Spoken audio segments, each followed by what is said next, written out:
Welcome. Trying to move.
Hello, konnichiwa, and hola. Good evening, everyone, and welcome to LA Press Box for another edition of Dodgers Baseball, and a special welcome to Diamondbacks fans joining us tonight. If you're affected by a local TV blackout, you're away from home, or you're simply looking for another way to experience today's game, you've found your live game companion. We'll follow every pitch with live 3D field tracking, real-time statistics, strategy, and of course, live interaction throughout the game in the chat. Whether you're cheering for Arizona or Los Angeles, we're glad you're here. Tonight, the Dodgers open a crucial National League West series against the Arizona Diamondbacks at Dodger Stadium. Every game between these clubs matters, especially because they're in the same division, and with the second half of the season looming over the All-Star break, division games always carry even more weight as we get into the second half of the season. The Dodgers entered tonight with momentum after winning 2 of 3 against the Colorado Rockies. They opened that series with an extra inning walk-off victory, stumbled in Game 2, especially on defense late, and then responded exactly the way that you would expect championship teams do against a really feisty and determined Colorado Rockies team in a close win again at the end of a series. So they take another series, and they've stringed together a number of them, and they're hoping to do the same thing with the Arizona Diamondbacks. That's been one of the defining characteristics of this Dodgers club all season. They answer adversity quickly, and they're consistent when it comes to responding when they find themselves underperforming. They have a balance of performance all across that team, whether it's the starting pitching, middle relievers, which is still an area they have to improve, or the closers, which really in the last game against the Rockies came on strong, particularly Tanner Scott. The Diamondbacks are built around speed, athleticism, and a real hunger to be able to hopefully, if not make a run at the division, try to qualify for one of those very few wild card spots.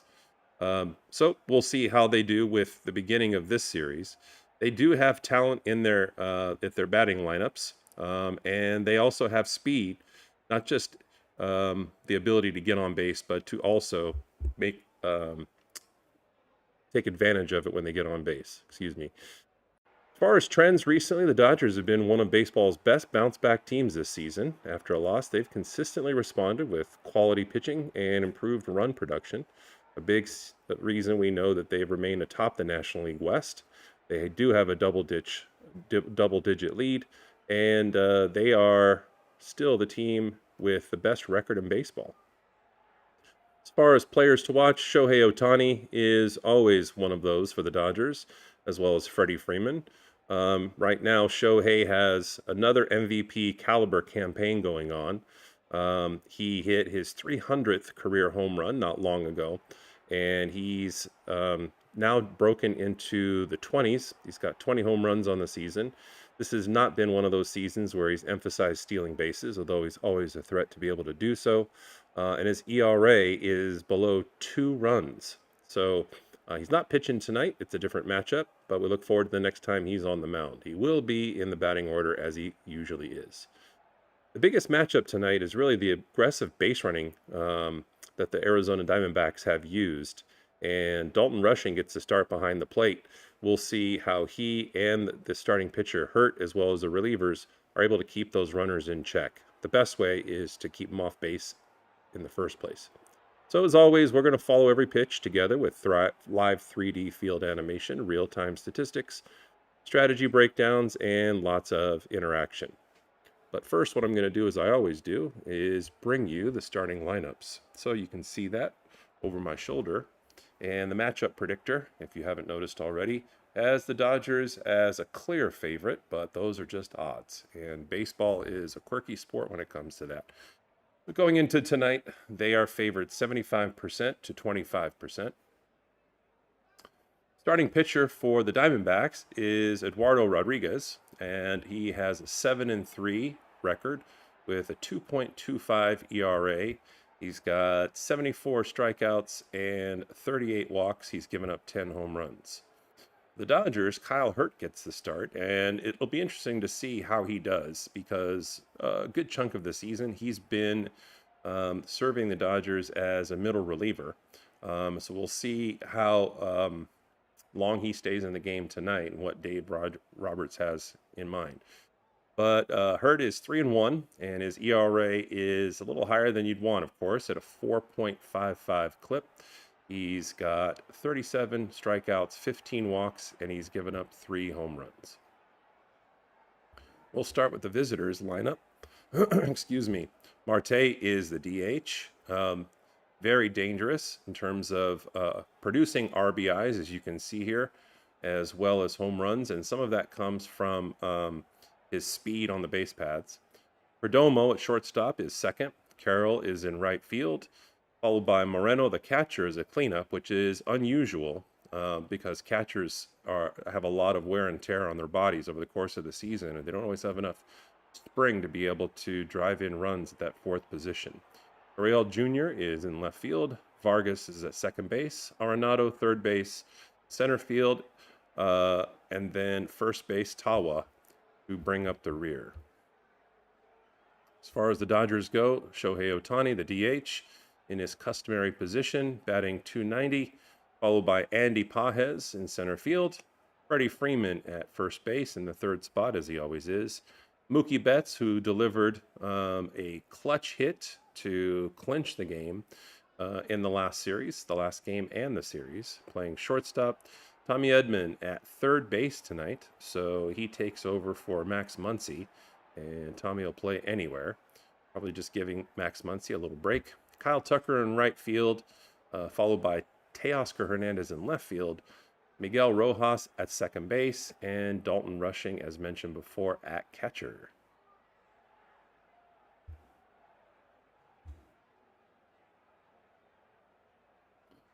And we've got about 2 minutes until the first pitch, and so what that means normally is this is the time you got them to go grab some snacks and something to drink and to settle in for some Dodgers baseball. Meanwhile, I'm going to be loading up the screens and getting us ready to go. If you're just getting in now, go ahead and get in the chat and tell us where you're joining us from and who you're rooting for.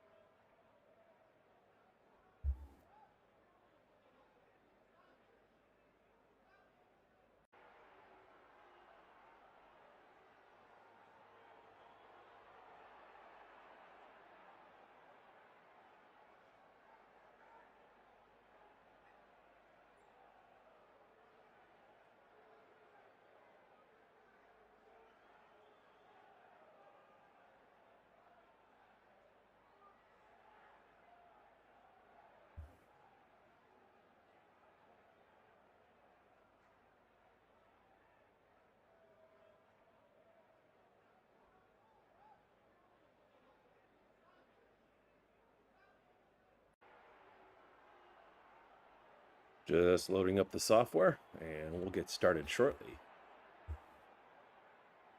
Kyle Hurt getting the start for the Dodgers.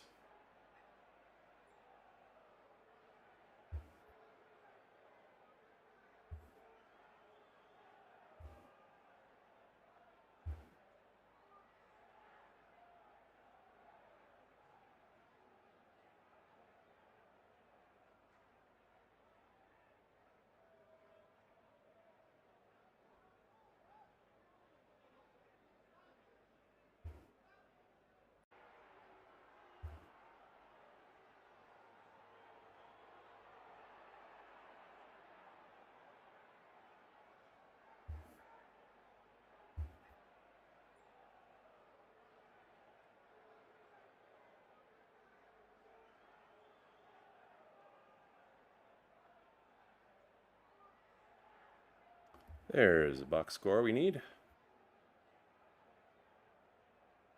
Oh, I thought it was the box score. Here we go. Perfect. Load this one in.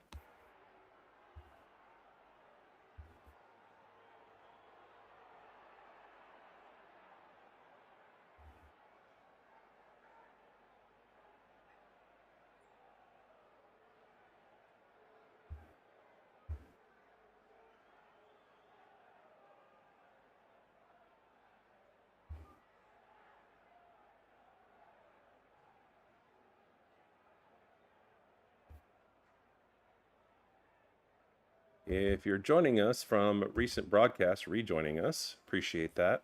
One of the things that I'm trying out tonight is I moved myself and I moved the box scores to a different part of the screen, try to get ourselves out of the way from the field and give you a chance to be able to see the names of the players displayed. So if you're rejoining us, let me know what you think. So Kyle Hurt comes on, and he's really struggled the last couple of months. And to be fair, he's come back from injury. So we'll see how he does as a starting pitcher because, as I said before, his primary role has been as a middle reliever.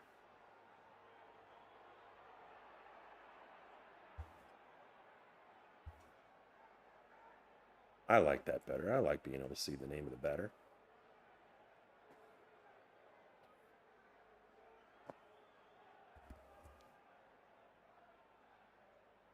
And the second pitch of the first at bat is fouled back, and Hurt starts with 0-2. And as always, we try to look and see whether the starting pitcher has control early on.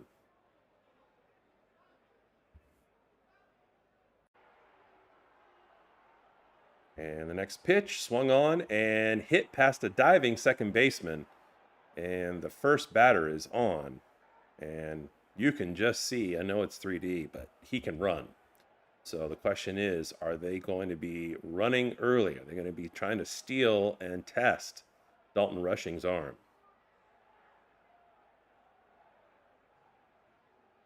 So that'll bring up the number 2 hitter, Perdomo.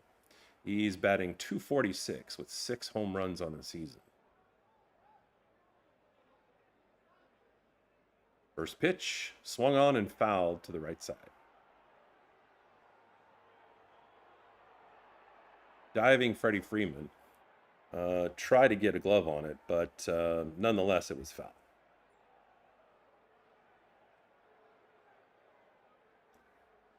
0-1 to Perdomo, who steps out of the box and gathers himself.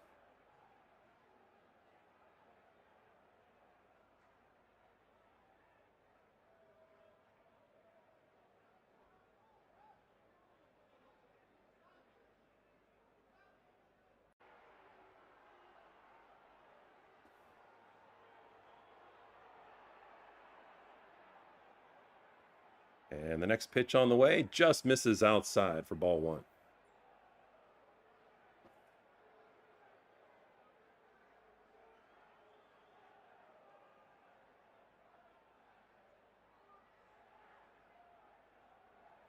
Take a look at the lead at first. Pretty marginal. And the count now to Perdomo is 1-2.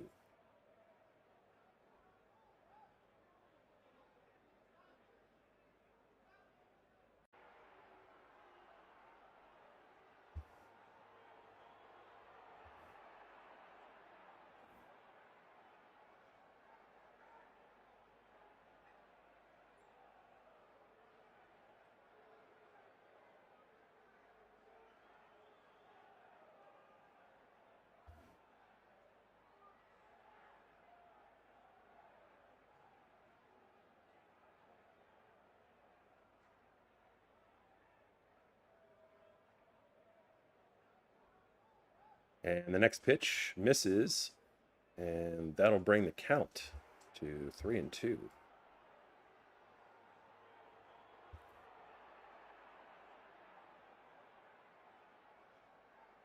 Diamondbacks start by getting a base hit, and the man on first is running. And Perdomo swings and fouls it off. But this is what we expect from the Diamondbacks. You can see that runner at first base going back, and he was going 2 strikes.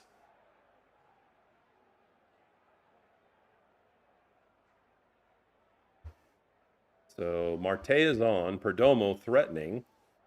3-2 count, and line into center field for a base hit. And just like that, the Diamondbacks have their first 2 batters on with no outs. And Kyle Hurt continues to struggle. So that'll bring up the number 3 hitter, Corbin Carroll, batting .261. Carroll has 13 home runs on the season and 45 RBI.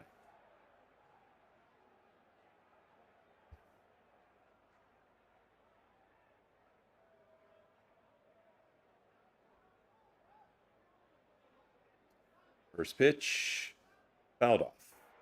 Counts 0-1.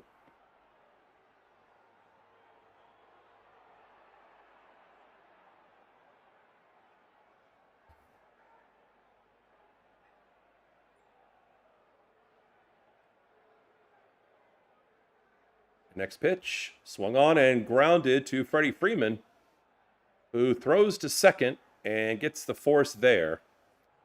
But the ball did not bounce or roll fast enough for the Dodgers to be able to turn a double play. So there's 1 away, but runners at first and third. There's the speedy leadoff, third, and you got 1 at first. So Marte and Carroll on the base pads.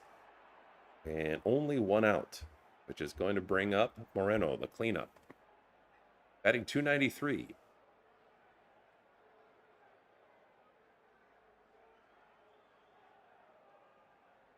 And the first pitch swung on and missed for strike 1.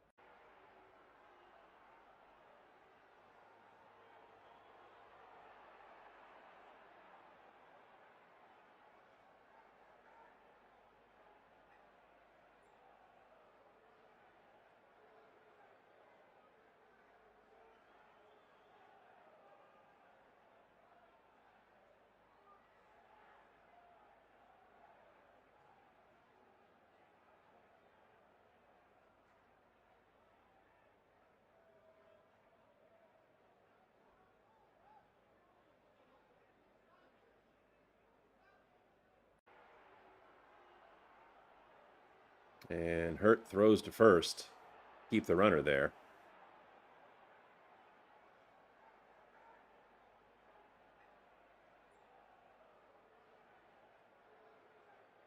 So the count remains 0-2. And the pitch to Moreno is hit in the gap between first and second and into the outfield for a base hit. And just like that, there's an earned run.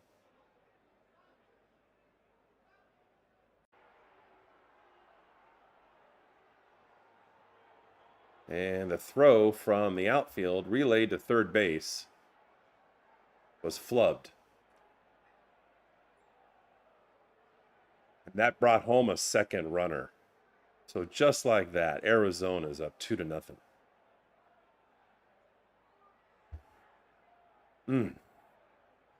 One based on the hit that drove home the initial runner, and then the other one based on the error at third. And you can see Hurt frustrated early. Put his glove over his mouth, so I'm sure that he could cuss or yell in there. I'm sure both, actually. Still only one away. Uriel comes up and grounds it to first, and Freddie Freeman bobbles it, but then underhands it to first and Hurt, and now there's 2 away, but there's still a runner in scoring position.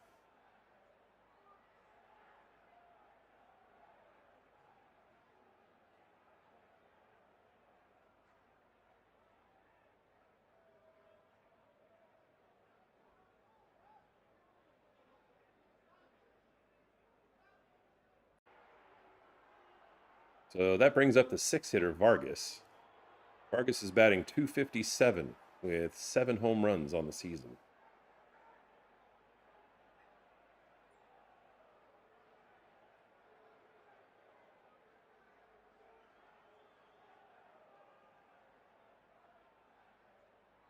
And the early count to Vargas is 1-1.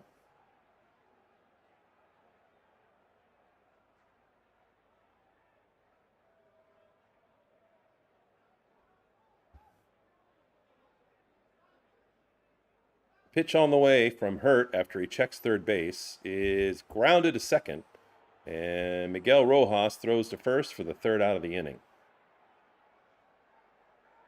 But just like that, the Dodgers are already in a hole, and the struggles for Kyle Hurt continue.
So Shohei Ohtani set to come up for the Dodgers. He was planning to pitch tonight and then was scratched because his left knee was inflamed again. He is not going to catch. That's just the fun 3D.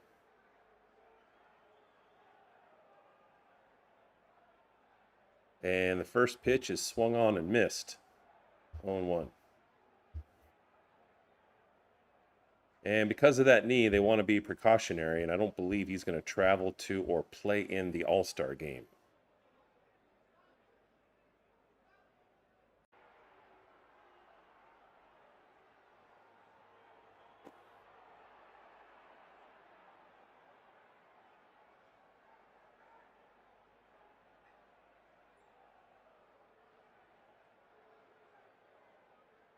And hit deep.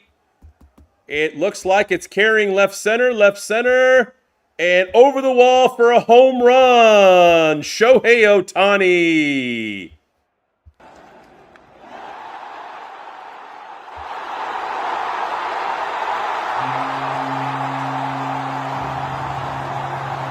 home run.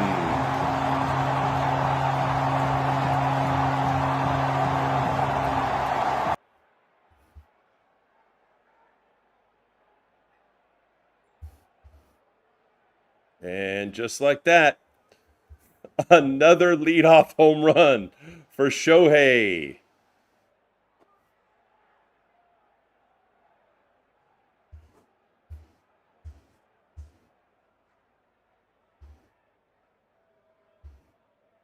So that'll bring up Andy Pages.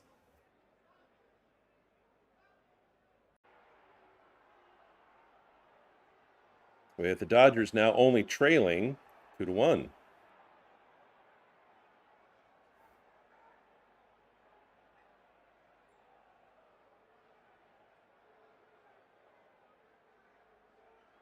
Konnichiwa, Nihon. I do have a chunk of Japanese viewers that typically will tune in to this live stream after it's been uploaded. Needless to say, the time change is a factor. Andy Pages has the early count of 0-2.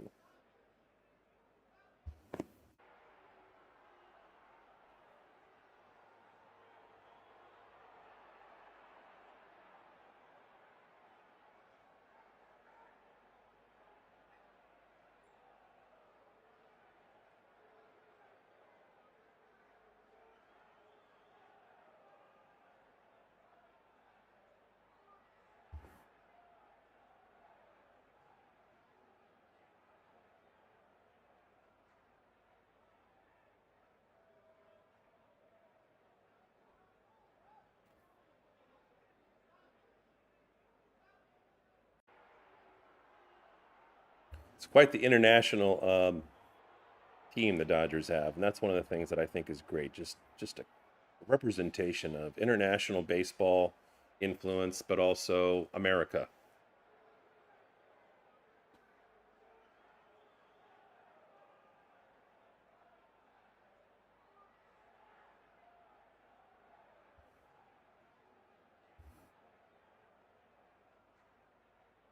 Swung on deep.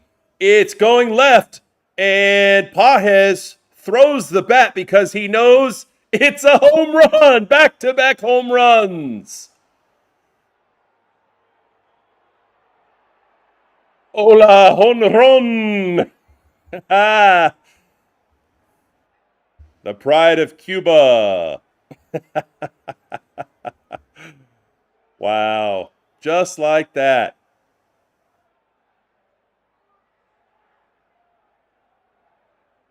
Will it be 3 home runs in a row with a Canadian presence from Freddie Freeman? I don't know. I guess if he hits a home run, I'll sing "Oh Canada."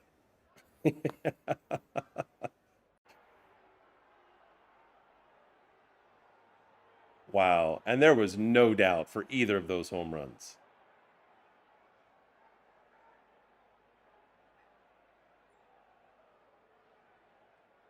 And the early count to Freeman is 0-2.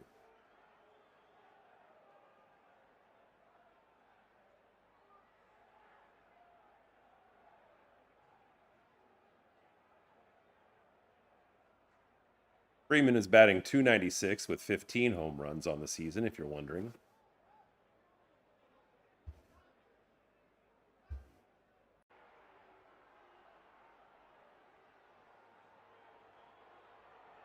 And Freddie Freeman strikes out for the first out of the Dodger at bat. So that's going to bring up Mookie Betts, who had the clutch go-ahead hit that ended up being the winning run, contributed to the winning run the other night.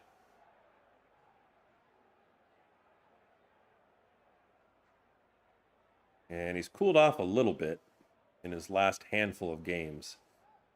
He's 2 for 18 recently, and he's batting .237 on the season. He had dipped up to .250 after struggling and being below 200 for a lot of the season.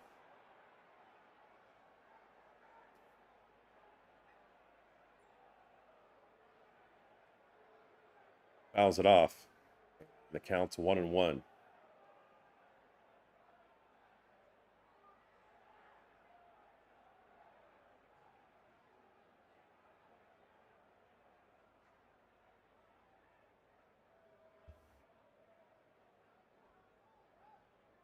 And the pitch is grounded, and it's past the shortstop who was playing over because they had a right-handed hitter up, and they were shifted. And so another Dodgers hit.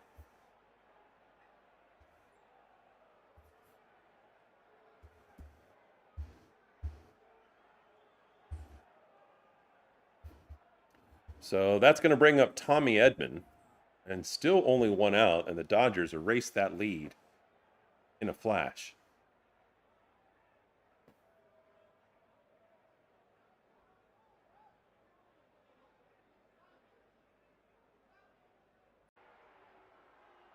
So fouls off the first pitch. And then the second one, he flies out.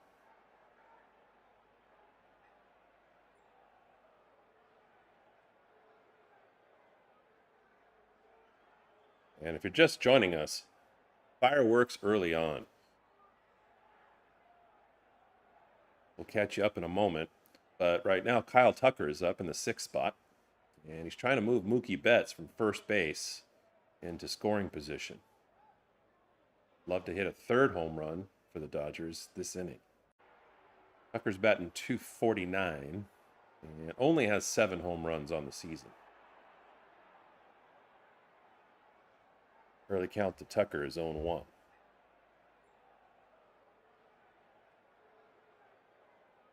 And fouls off the next pitch, 0-2.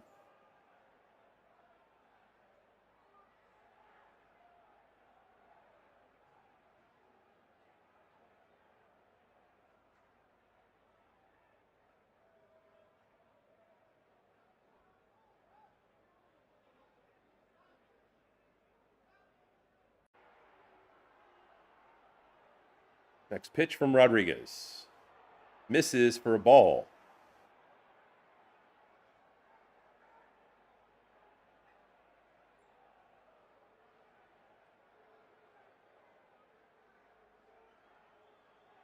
So 1-2 to Tucker. Tucker's been battling. Been working on his swing after struggling during most of the second quarter of this season, trying to practice keeping his hands back.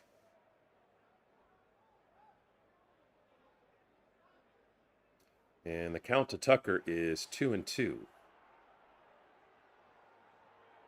Next pitch on the way with Mookie Betts on base, and he swings and misses for strike 3. But fireworks early, only 1 inning. And folks, if you're just coming into the fray, you missed some fireworks. The Diamondbacks got some runners on early, and based on a hit to the outfield that scored 1 runner that was on third, and then on that same play, because the defense goofed the cutoff and then the eventual throw to third for the runner behind him, that allowed 2 runs on the same play, and the Dodgers were in an early hole. Kyle Hurt has not looked good. He has struggled through a lot of this season. And the Dodgers are trying him as a starter tonight, and hopefully the second inning's a lot better for him. But with a 2-0 deficit, the first 2 batters for the Dodgers hit back-to-back home runs. Shohei Ohtani with yet another leadoff home run, and so now he's marching into the 300s in his career. That's his 21st home run on this season. And I'd have to look it up. Maybe the 24th or the 25th leadoff home run in his career. And then followed by Andy Pages, who went deep. So just like that, after only 1 inning, the score is 2-2.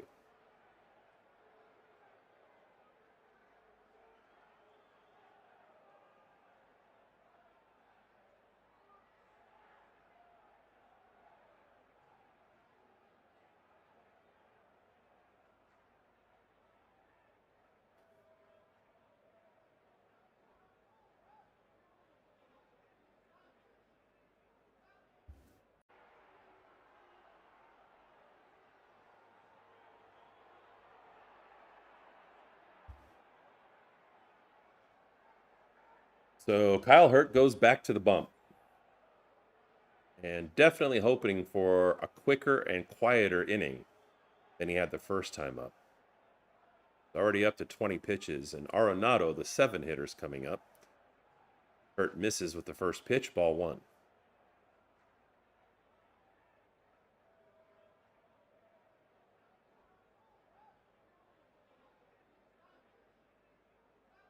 Next pitch, misses worse, 2-0. And the red-bearded ball tosser, Will Klein, is already up in the bullpen. Next pitch, swung on and missed, strike 1. And this looks to be one of those games where the Dodgers are basically going to be doing a starting pitcher by committee composite.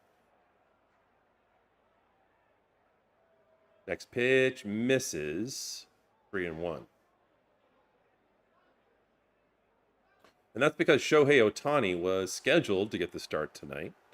And so I apologize to our Japanese viewers, although I'm sure almost all of them are going to be tuning in after this live stream is uploaded. But he hurt his knee, or at least he's got some knee inflammation. And that's something that he struggled with, about a month ago. And so the Dodgers want to be careful, though he's in the lineup and he's already contributed a home run. The next pitch to Arenado misses, and Hurt walks the first batter. So in both innings, the first and the second, Hurt puts the first batter on base. This inning, he walks him in the first inning, gave up a base hit. And not good control. He's throwing all kinds of balls. And the strikes that he's throwing have been very hittable.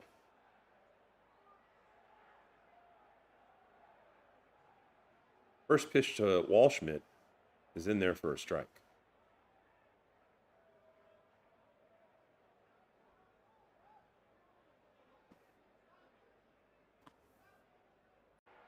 Walschmidt is hitting in the 8th position.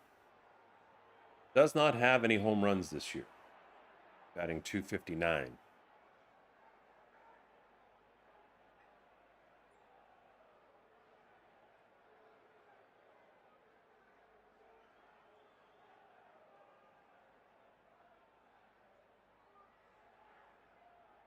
And the next pitch is fouled into the dirt for strike 2, 0-2. Walschmidt does have 8 RBI, but pretty small number.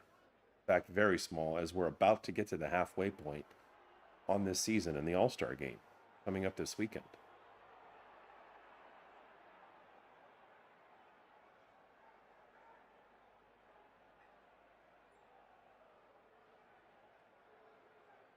So the count's 1-2.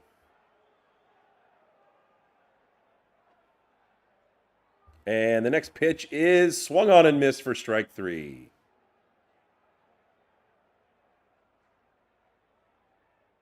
Sunshine.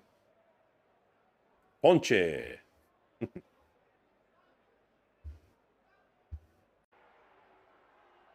So his first strikeout. And he's going to face now with 1 out, Tawa, who is batting a meager 155.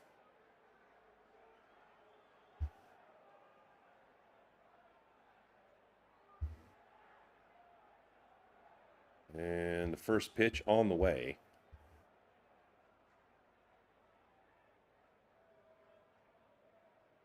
Was a ball. And the next is fouled off. So the count is 1-1 early to Tawa.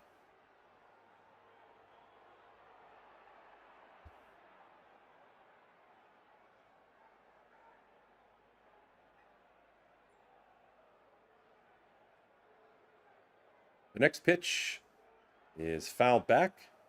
Counts 1-2 to Tawa. Arizona has people that can run, and they were showing that the very first time they had the opportunity. Marte got on, who's on deck now, and after that leadoff base hit, was looking to take advantage of a hit and run.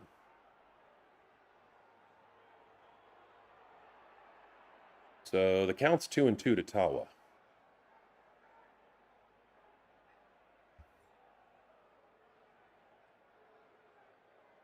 And the next pitch, fly to right field. And it looks like Kyle Tucker is going to make the catch right at the warning track. And they're able to hold the runner at first base. So 2 away. And the Dodgers are going to make a pitching change. So let's go ahead and check out the slam dancing, as we like to do on the mound. But Dave Roberts comes out, and Pat's hurt on the butt. It is not Klein. 3D has already changed the name. Klein is the person that's coming in. Kyle Hurt is the person that's sinking into the dugout.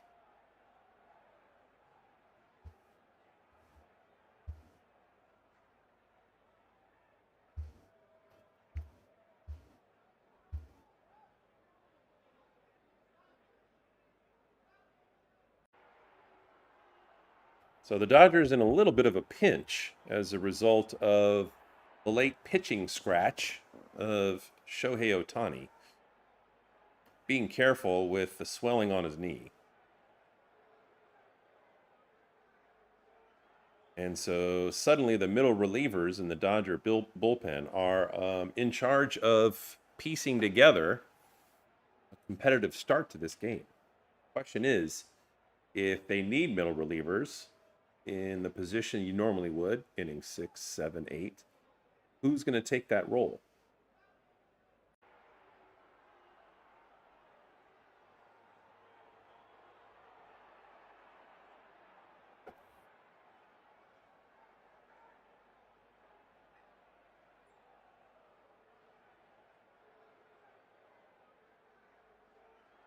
Awesome. Thank you for coming in again. Yeah, I moved the visual of me and the visuals of how the hitters have done to the top corners so you can see a little bit better. Not just the field, but see the tags for who's coming up to bat. So hopefully you like that change.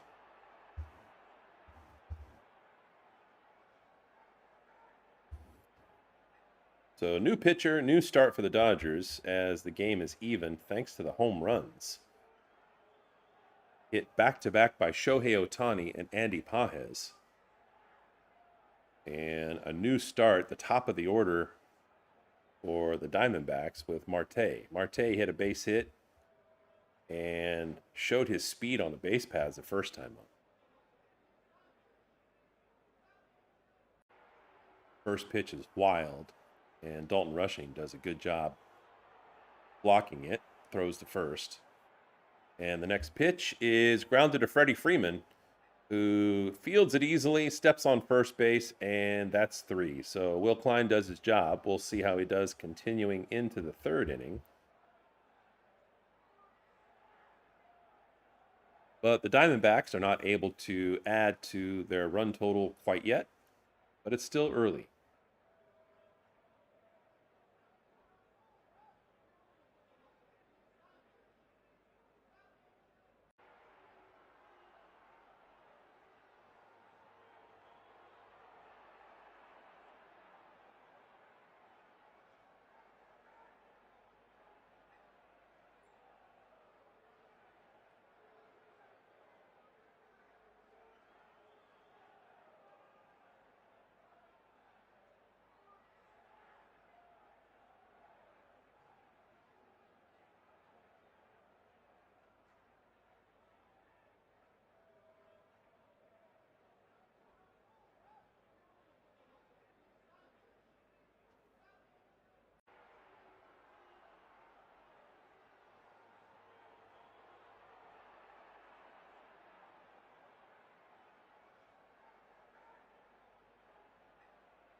So we go to the home half of the second inning, and Teoscar Hernandez gets his first chance.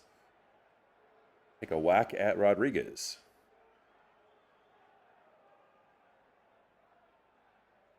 Teo, the pride of the Dominican Republic. And the first pitch misses for a ball.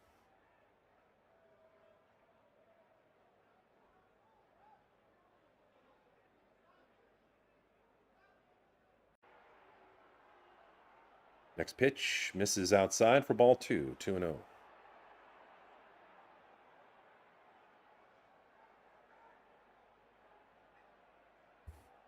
Next pitch, flied high, but it's not going to be any trouble, and that'll be one away in the inning.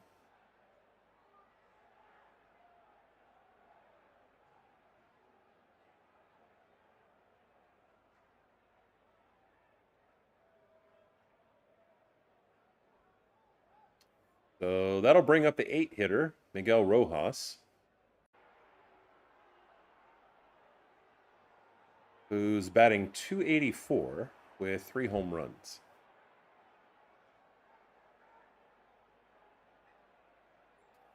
First pitch catches the lower corner of the strike zone for strike 1. Next pitch, grounded to second base, didn't even have to take a step, picks it up, throws it to first, 2 away.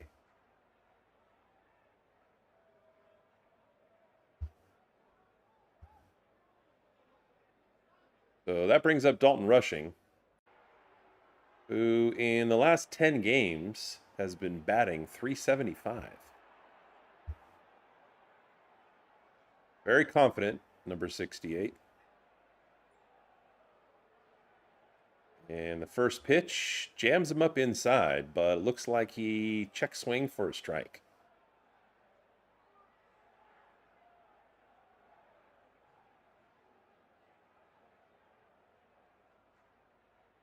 Next pitch, low, check swing again, but this time he doesn't go for a strike.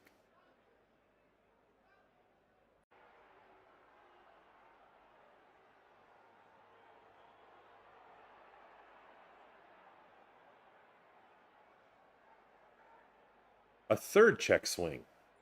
Dude, either swing or don't. And with the first 3 pitches, he check swings on all 3 of them, and 2 of them are for strikes. So the 1-2 pitch to Rushing, swung on and grounded to second. Another ground out to second. And pretty quick work, Rodriguez does, of the Dodgers. And so after a 1-2-3 inning and the bottom of the second, the score remains 2-2. You're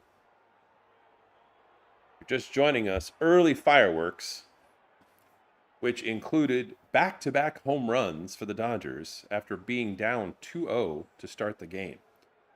Shohei Ohtani went deep, and he was followed by Andy Pages, and there was no doubt on either one of them. Shohei was supposed to pitch tonight, but he has a little bit of inflammation in his knee. So the Dodgers, of course, don't want their multi-million-dollar man put at risk. And the early reports are that because of that inflammation in the knee, he is not going to travel to the All-Star game.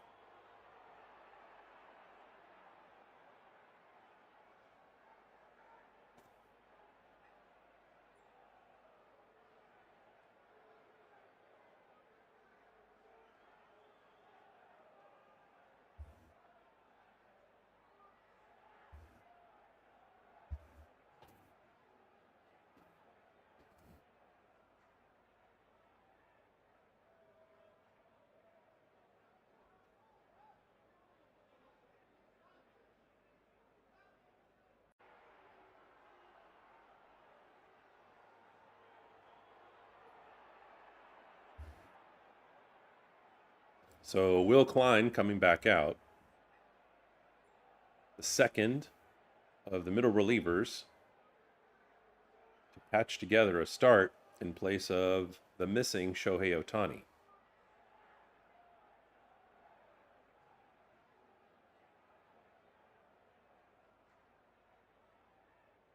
think his red beard is, oh, I'm going to glance at it here in a second.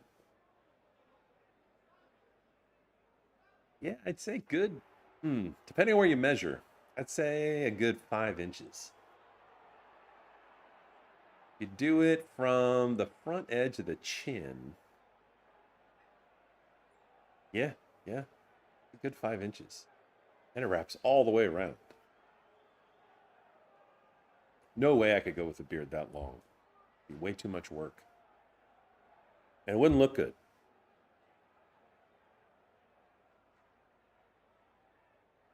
So Perdomo comes up again. And the first pitch from Klein is a strike, 0-1.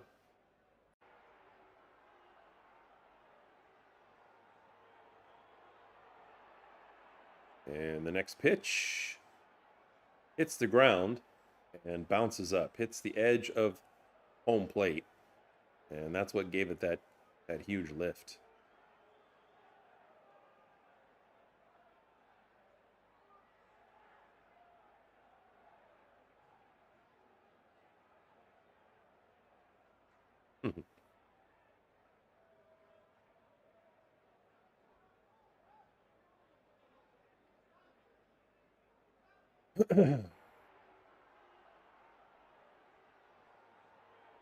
Next pitch misses high and outside, and it's 3-1.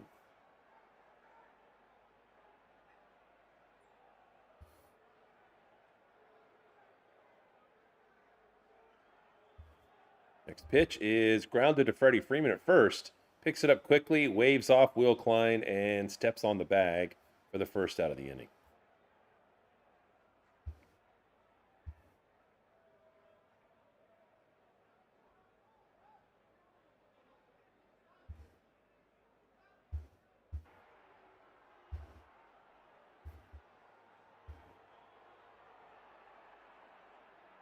So that's going to bring up Carroll.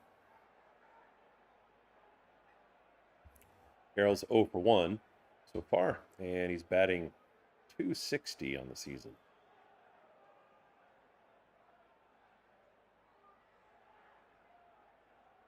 If you're tuning in and expecting Shohei Ohtani, he's playing in the game and he's providing fireworks. He already had a leadoff home run.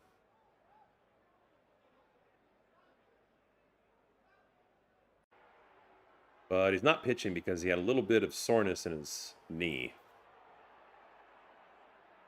And when I looked recently, I don't know if this is true. I'd have to look at another source. Can't believe everything you read on the internet, guys. But I did see at a glance that Will Klein has only given up 2 home runs his entire career.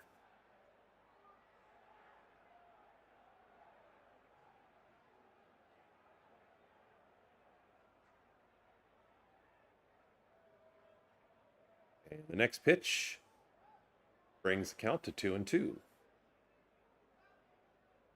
Klein did a nice job getting in there for Hurt and limiting the damage. Hurt had a really rough beginning to this game.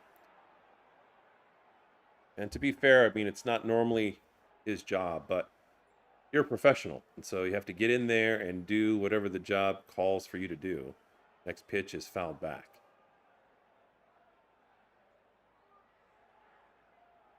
And that's what Klein's doing so far.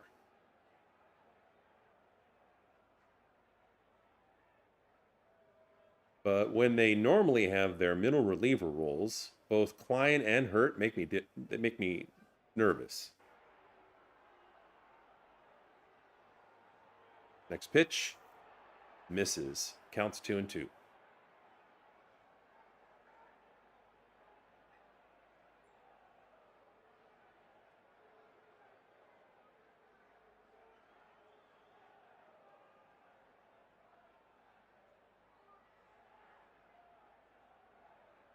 Two on the way. And misses high. And right away, Dalton Rushing challenges. Why do you challenge in this situation? Not only was that not even close, it's not a key situation. This guy frustrates me. I know he's been on a little bit of a roll lately, but I don't like the bravado. I don't like the cockiness. That missed by a couple of inches. And it's just not a situation you want to challenge. So we burn our first challenge.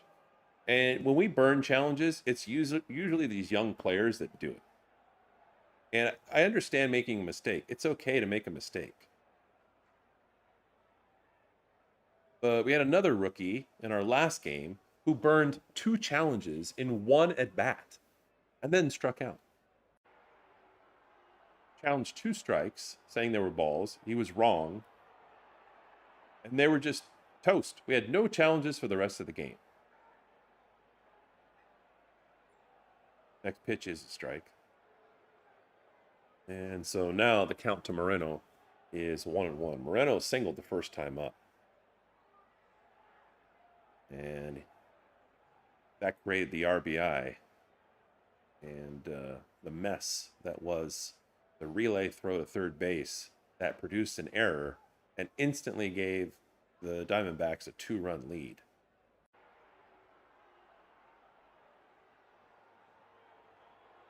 Next pitch. This is high for ball 2. And they challenge. They don't challenge the call, but they look down to the first base umpire, and he says after the check swing, no, he did not go. And so that's where the count's going to stay.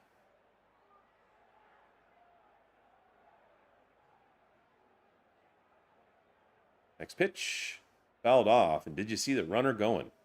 He was running like a demon to second base. So it was another hit and run. You can see him going back. And this is what makes it fun to watch the Diamondbacks. And they know they have some work to do. They are tied for second place in this division with the Padres. And so they try to manufacture runs by being really aggressive on the base paths. You know, Will Klein's a right-handed pitcher, and so it's tougher to check that runner who's really playing behind your back. And the count is 3-2.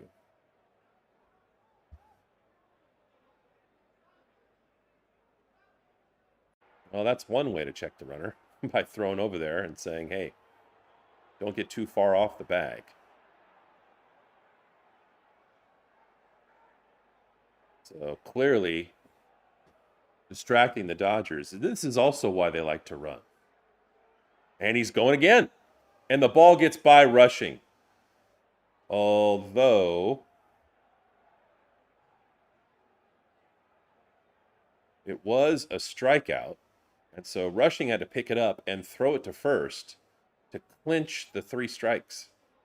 I mean, it was so far outside. And it hit in the dirt.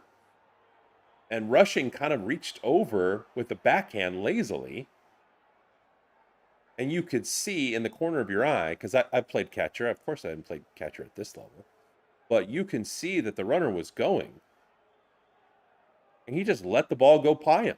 I mean, just such a listless effort on that. I'm not happy with Rushing right now. But there's 2 outs.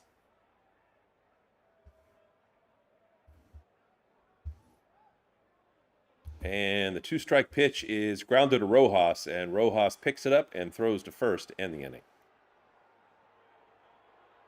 I'll take consistency over fireworks any day. And Rushing's done some really good things for us. But I think if you just watch how he runs on the base paths, that one little sample, that little observation will show you what his mindset is. It's like, I want to make plays. You know, I want to create fireworks. And that only gets you so far. I'll take consistency all day long. And as a coach, I've had players like that. Players that are saying, you know what, if I show enough good plays, even if I make mistakes, the coach will keep me in. And right now, what he's trying to do, I know what he's trying to do, is he's trying to beat out Will Smith. He's trying to take Will Smith's job. And I don't begrudge him for that at all. This is just what happens in sports. Will Smith has had a neck injury for several weeks. And they keep listing him on the 10-day injured list. But the 10 days keeps coming and going. And in fact, that's how I became a starter. Not in baseball, but in college football. I played at UCLA. And when I was a sophomore, the guy that was starting in front of me got hurt. And I treated that as my golden opportunity to become the starter. And that's what happened. That is how things stayed for the next couple of years. Guy never got his job back. Well, I don't begrudge anybody that. You're just going to try to take advantage of the opportunities that you get. But the way to do it is to think from the perspective of a coach. What is the most valuable thing to a coach? Somebody who's going to do their job and do the small things consistently. Not lazily let a ball get by you, right? Not challenge a call in a situation that is not crucial because you're trying to make a splash and overturn the umpire. Thanks for listening to my TED Talk. So now Ohtani comes up, much more importantly and much more fun, to face Rodriguez, who gave up back-to-back home runs to start the game, one to Ohtani and then to Andy Pages, who's on deck.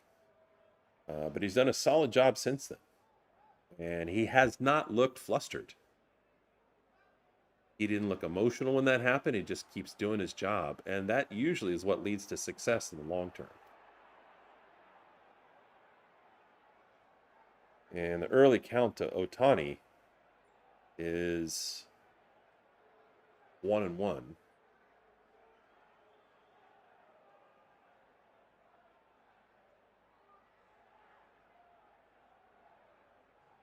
Sorry, check that. That was 1-2, and then Ohtani struck out. Swung at a ball that was just high out of the strike zone for strike 3. So that will bring up Andy Pages.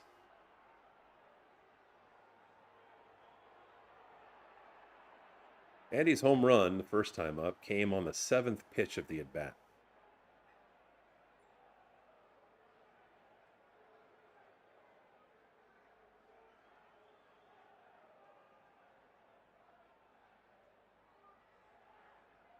That is the 10th time this season that a Dodger has hit a home run on the 7th pitch or later in an at-bat.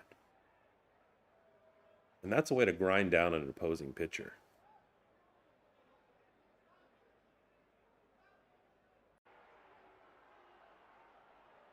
Early count to Andy is 1-1.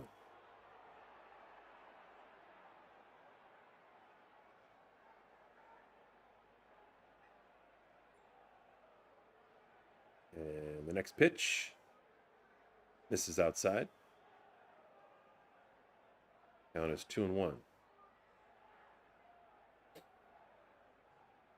Next pitch, contact made, not nearly as deep, but it might drop in front of the center fielder. It does for a base hit. And Andy Pages is 2 for 2.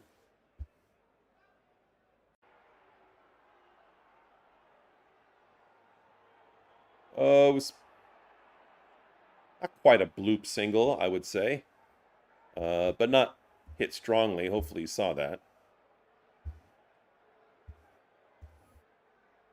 But 2 for 2, good start for Andy. And that's going to bring up Freddie Freeman. First pitch to Freeman, swings, grounds it to second, goes to second, and they turn the double play. So unable to do anything with that. And another inning up and down for the Dodgers with no more runs to show for it.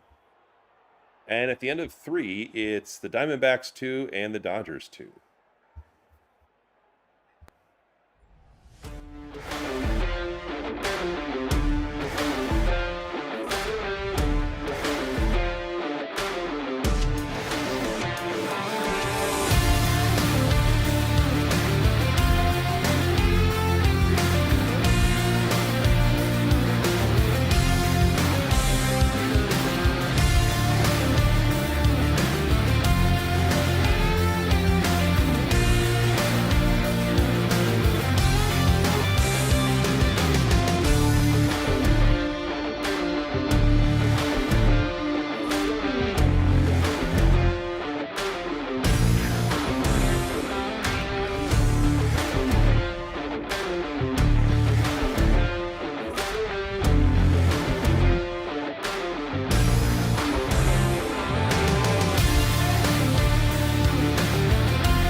So Will Klein set to come back as we go to the top of the fourth and the game tied. On rushing throws down. Charlie says hi. Where's the real Charlie at? Charlie. I promised you last time I'd get him on camera somehow. I'll work to do that. Maybe after the next intermission.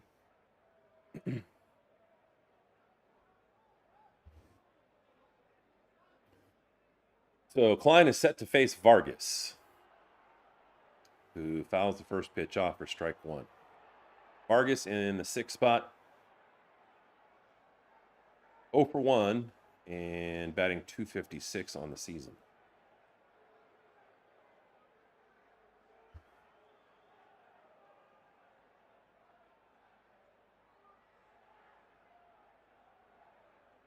Next pitch is a ball, 1-1.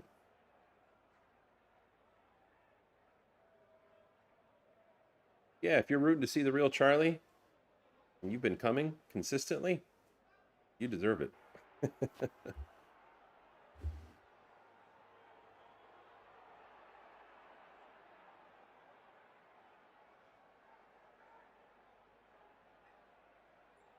So 1-2, Vargas.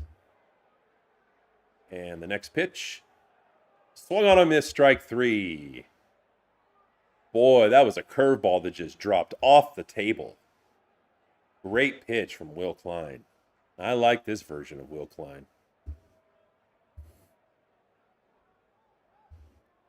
So 1 away, and that's going to bring up Arenado, who walked earlier tonight.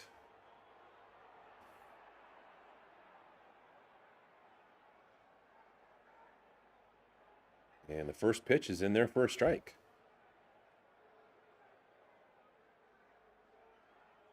Yeah, and from Alaska. Exactly right.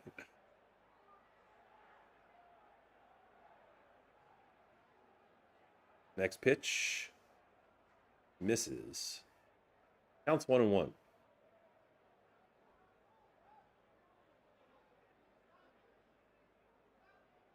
Next one's way outside, 2-1. Now, if a catcher misses a ball that's difficult to get to and there's nobody on, I'm okay with it rolling to the backstop. But if anybody's on, or it's the third strike, you have to block it with your body and leave no doubt that you can throw the guy out on strike three. Next pitch also misses, so now it's 3-1. Or if there's a runner on, not allow that runner to advance.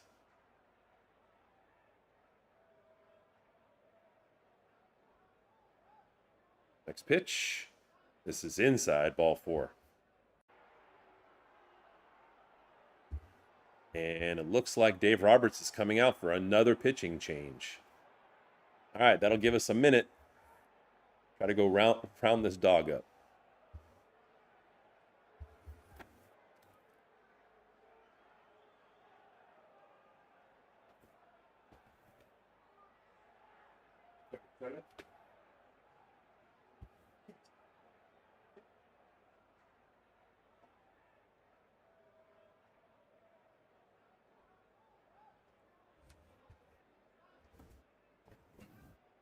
Chile.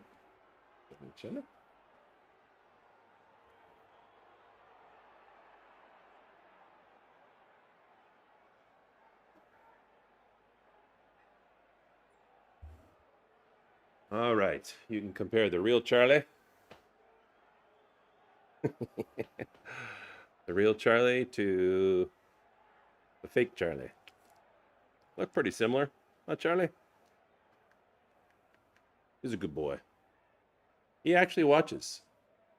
Although he was snoozing a little bit. He likes to watch the Dodgers. Right, Charlie? You want to go back to sleeping? Okay. Go ahead.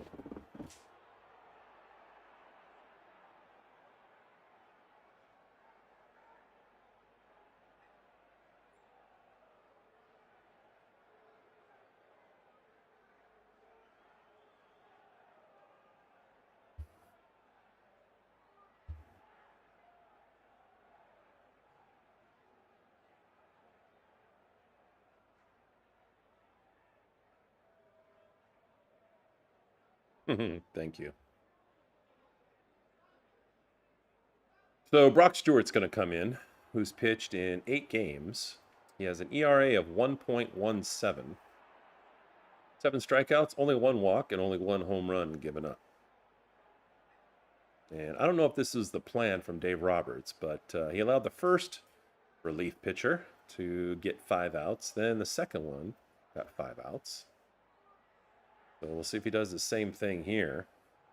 But the first person that Stewart's going to face is Walt Schmidt, who's 0 for 1 and batting .257.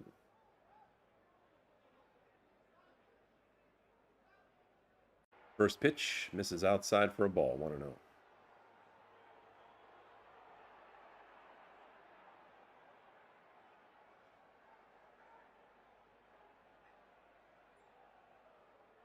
Next pitch. This is inside for a ball. Now it's 2-0. Now let's not forget over here, we do have a runner at first base. And most of these guys can run pretty fast.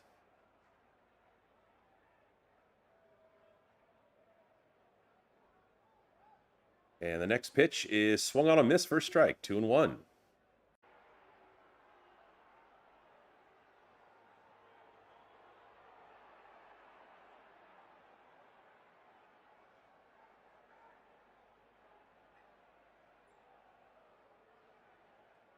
Next pitch, swung on a missed.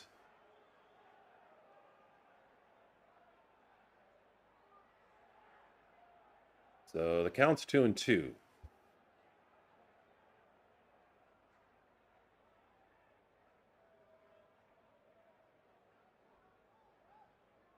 And the next one misses outside, and so the count's full.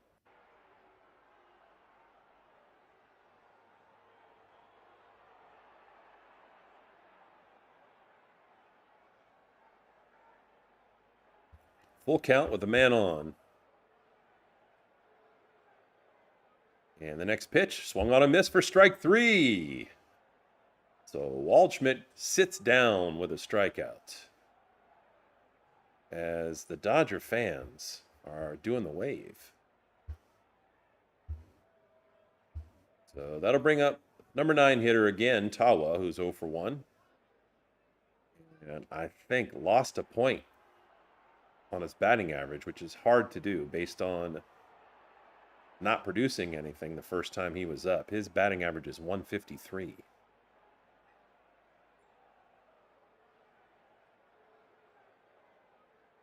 A little bit of a delay here because the first pitch he fouled back and it hit the umpire, home plate umpire, in the mask, which can in some cases lead to concussion-like symptoms, both for the umpire or the catcher if it hits him. But we seem to be fine, and we're back to work. Counts 0-1. And the next pitch misses for a ball. So now Stewart has him at 1-1.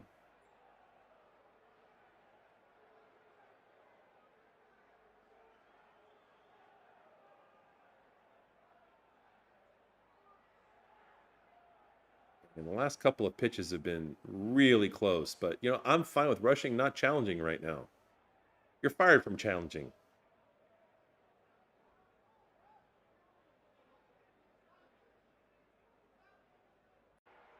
So the next pitch on the way, and a deep blast to left center field. And this is going to be gone. A 2-run home run for the Diamondbacks. And just like that, it's 4-2.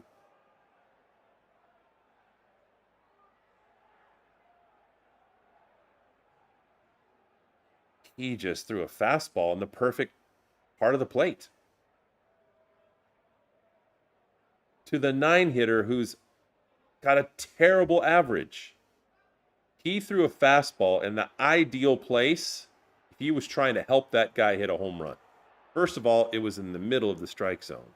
Secondly, it was just a little bit low. So he could make contact with the bat on an upward incline, and it wasn't even close. Went out of the park at 105 miles an hour. So we're really going to have to kick and scratch in this game.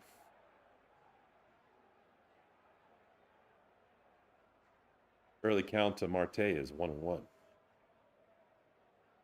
mean, this is the weakness of our entire team is the middle relievers. We don't have one guy that's really shut down.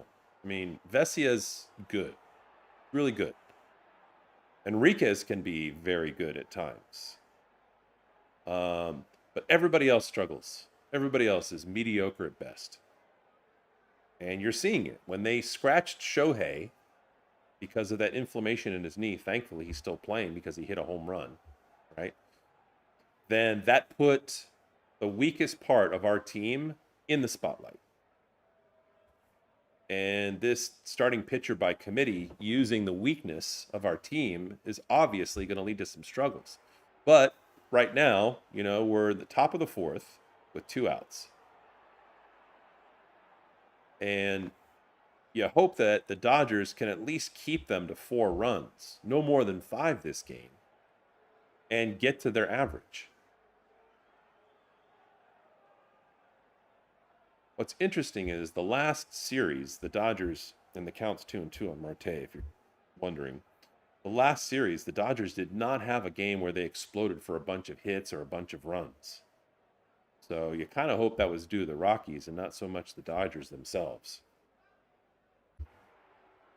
The next pitch is swung on and missed for strike 3.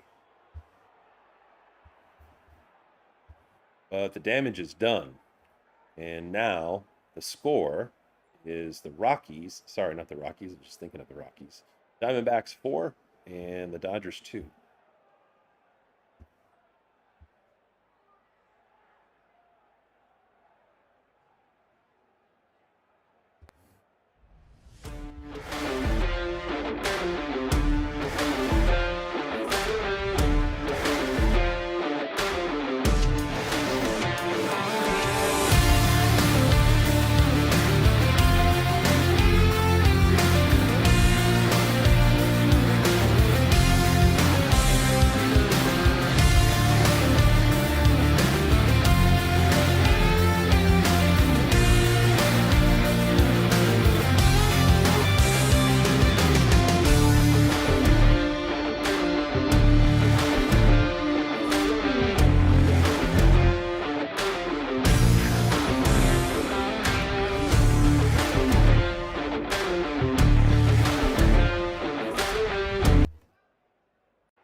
So we go to the bottom of the 4th.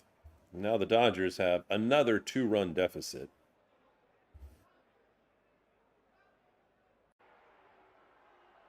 And Rodriguez still in there. They have a true starter going while we have starter by committee. And it's not a very good committee. But we have Mookie Betts up there, who is 1-for-1 already tonight. He had a single at his first at bat. First pitch misses outside for ball 1.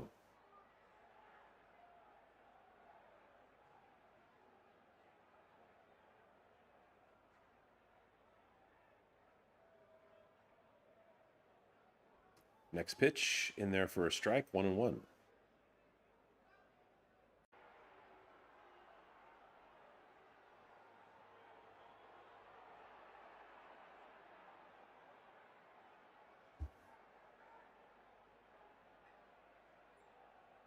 Last pitch was called a ball, being challenged by the catcher, and the challenge is successful. So make that count 1-2.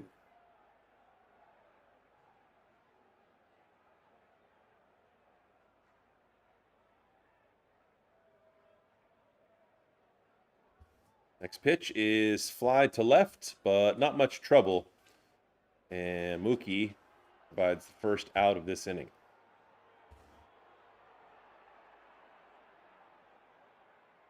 Rodriguez is now up to 45 pitches. And next up will be Tommy Edman, who's batting .345. He's 0 for 1 tonight with a flyout.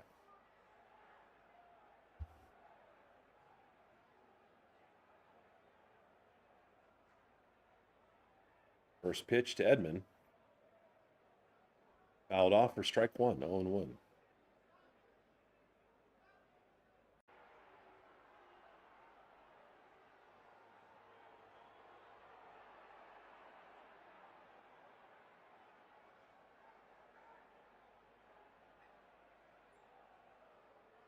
I think it's a little bit concerning is when this pitcher has run production from his teammates where they score 4 runs or more, he's 7-0.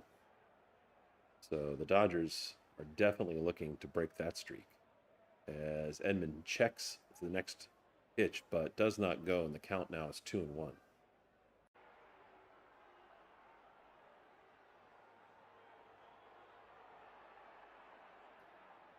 Next pitch, fouled back, was in the upper right corner of the strike zone to Edman. And if you don't follow baseball a whole lot, Tommy Edman is a switch hitter. So right now he's batting right. He can bat left. That's the whole definition of a switch hitter. And the reason they switch hit as he swings and misses, and that's strike 3, so there's another out, is so that they can see the ball more easily. Right? So if you're facing a left-handed pitcher, you can see the ball come out of his hand more easily if you bat from the other side of the plate, the right side of the plate, and vice versa. Otherwise, it's tougher. You're using your peripheral vision to pick up that ball more quickly. So Kyle Tucker comes up and drives the first pitch deep. It's going to go into right field and bounces off the wall. And it looks like he's going to get into second base for a stand-up double. And does the Dodger dance.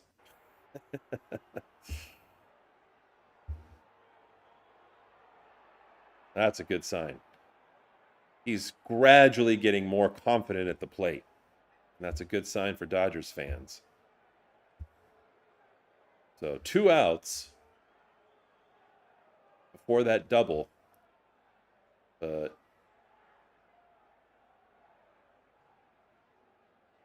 now we have a runner in scoring position, and Teoscar Hernandez coming up. And swings and misses the first pitch. Teo is 0 for 1 tonight. He's batting .254 on the season. Had a dramatic grand slam that gave the Dodgers the victory against the Padres the last time they had a season or a series against them. But he's been pretty cold since. Next pitch misses high and inside for a ball, 1-1.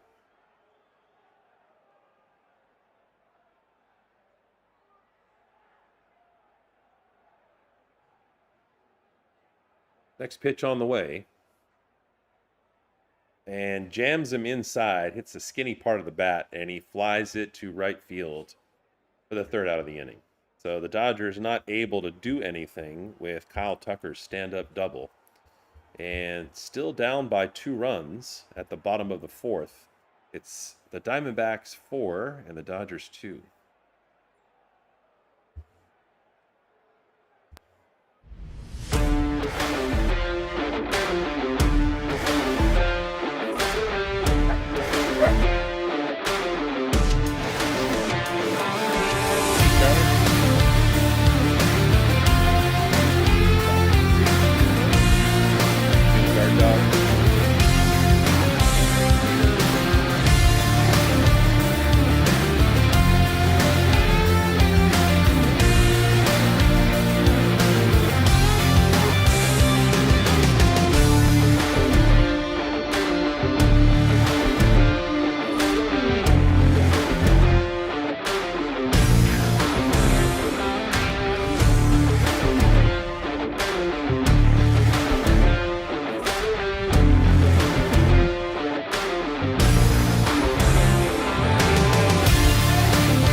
So Stewart goes back out, get ready for the top of the fifth after giving up a home run. And I don't know how many options the Dodgers have looking at the long span of this game.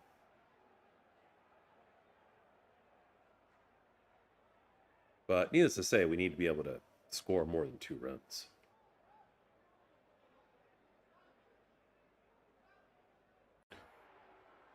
So first batter this inning is Geraldo Perdomo.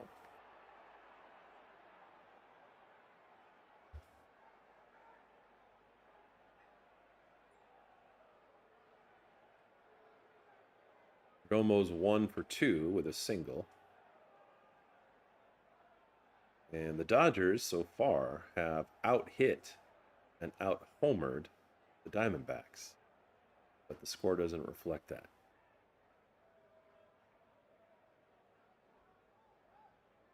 Early count to Perdomo is 2-0.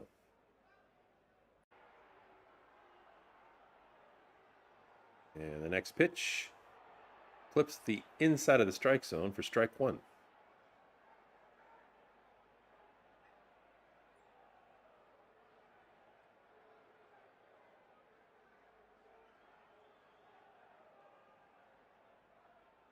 And the next pitch misses low for ball 3.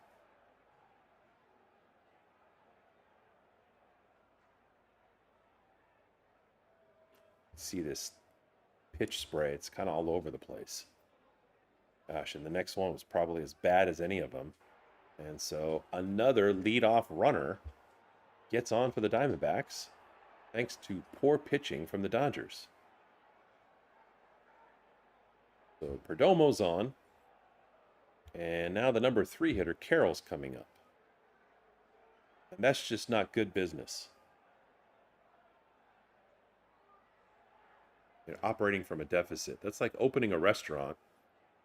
And every day you open, you mess up the first order and get it sent back. And you get a bad Yelp review.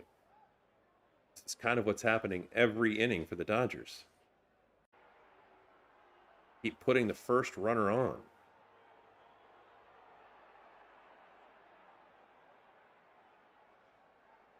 Carroll fouls it back.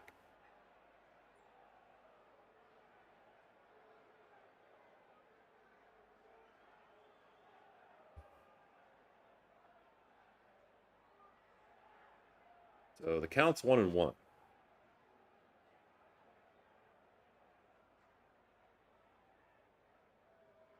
And chopped short. Rushing picks it up and throws to second, but throws it in the dirt, and it bounces and goes into the outfield. And so the damage is compounded with a bad throw.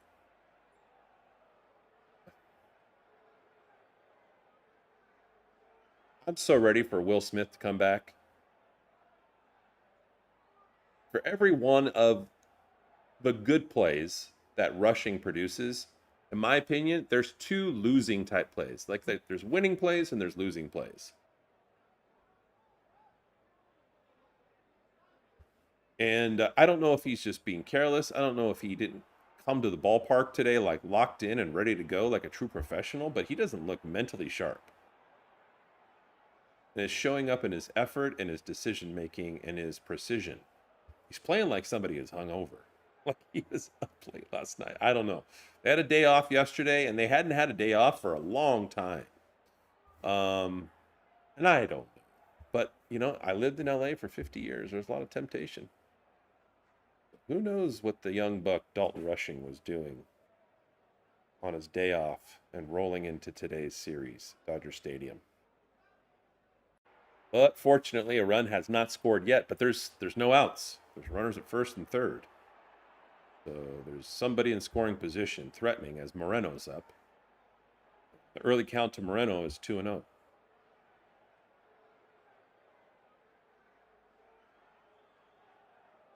If you get in the chat and ask me about a place in Los Angeles, chances are I know something about it. Or maybe I lived in that area at some point.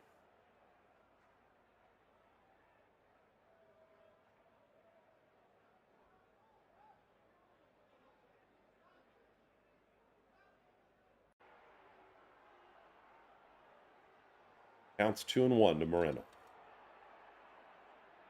Next pitch on the way. Outside, make that 3-1. Dodgers pitching staff continuing to struggle.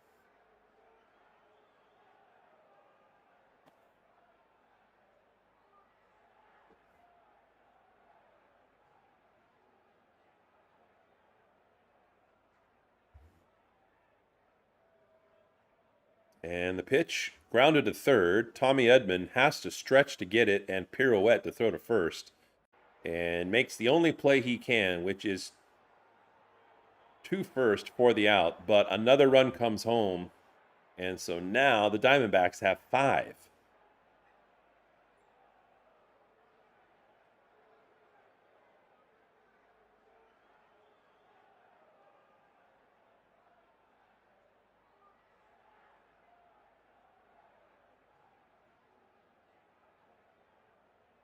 And part of that's on Dalton rushing.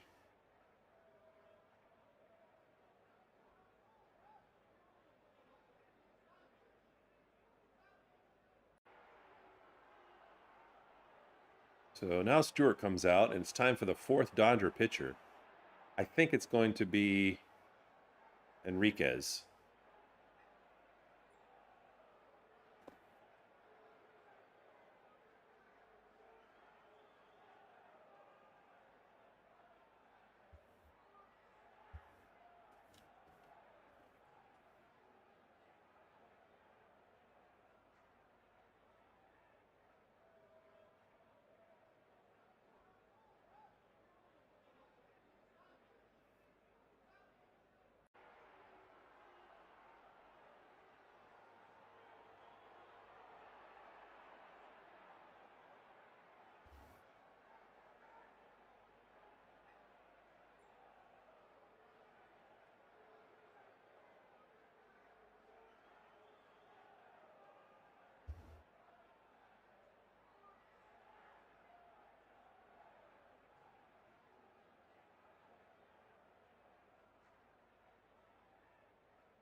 And it is Ricardo Enriquez,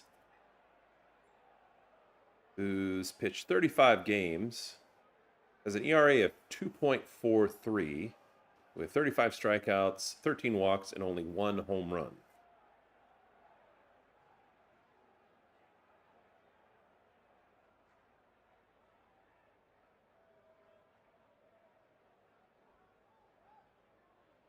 There is definitely potential for him to cement himself as the solid Dodgers middle reliever.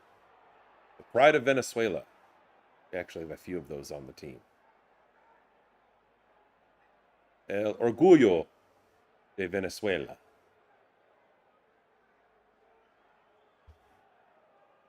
But he's got a runner in scoring position at third.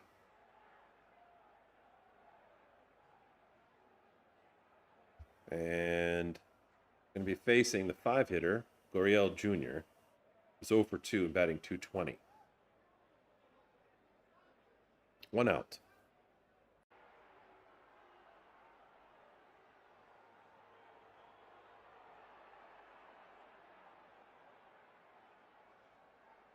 So the first pitch in their first strike.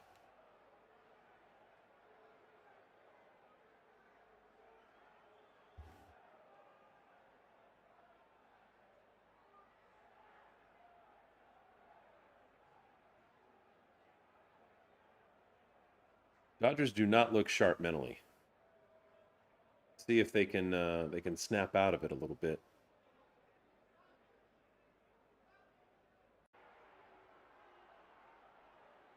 Kind of look like a team that's looking forward to the All-Star break. It's like a mini vacation.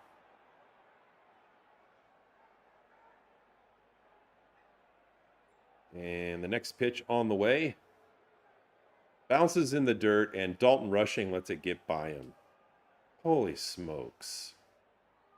Terrible defense. Terrible. And another run comes home. So now Arizona has 6 runs. Just as we're talking about not being sharp mentally.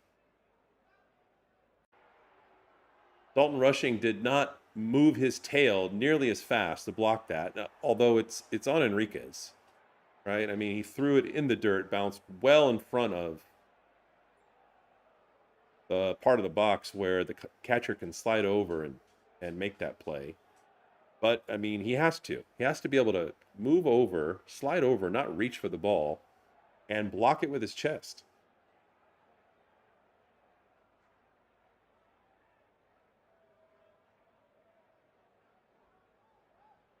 And strikes out Gurriel Jr.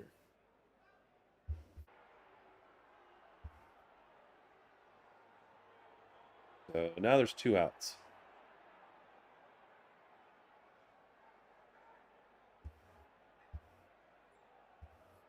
So Vargas comes up, who's 0 for 2, batting .255. And there's nobody on.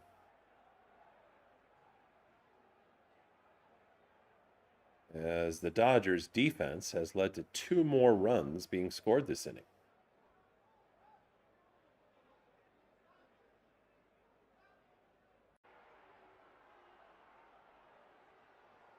Next pitch completely fools Vargas.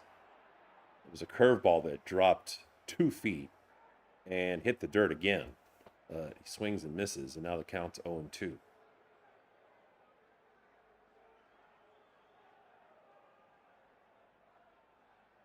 Enriquez with another pitch on the way. And it's another curveball. This time, Vargas barely gets a piece of it. And it drops to the dirt, and he stays alive at 0-2.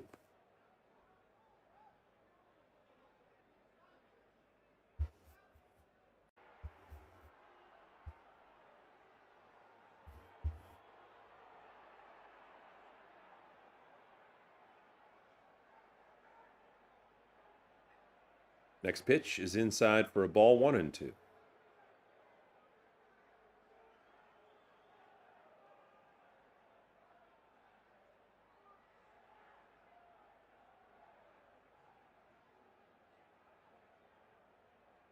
The next pitch from Enriquez misses, count 2-2.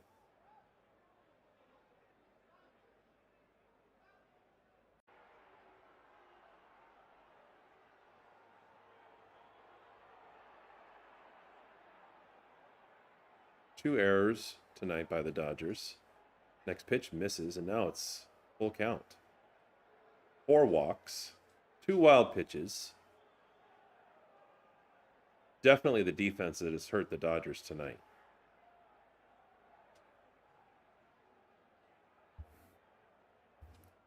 Next pitch on the way. And catches the strike zone for strike 3. As the batter stands there in disbelief, chooses not to challenge. Diamondbacks do have both of their challenges. But why burn them right now? So really bad defense. And that's an indicator of where you are mentally as a player and as a team. And in a way, those opening home runs might have cemented a lax mentality by most of the Dodgers.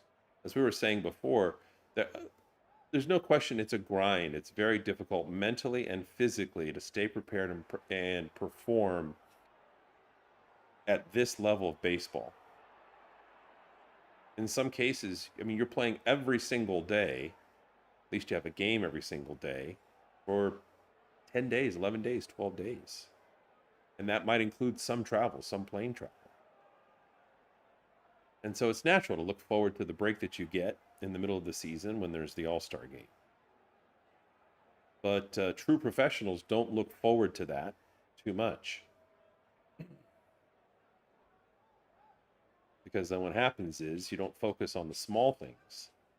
And it's almost like if you're training for any kind of sport, and you're supposed to run a certain distance and you slow down and you don't maintain the speed you're supposed to for the entire distance. And that's what it looks like for some of these defensive plays. Like the Dodgers mentally have taken their foot off the gas. Now, that does not mean that the game's over. As we said in the opener, in the preview, the Dodgers are near the top of almost every offensive category in the majors. And they have the offense to potentially come back. But they have to get to Edgardo Rodriguez. Other than those 2 home runs, the Dodgers have had runners on base, but they haven't really been able to make good contact and bring those runners home or advance them to third base, let alone beyond that. So Miguel Rojas comes up, who's 0 for 1 tonight.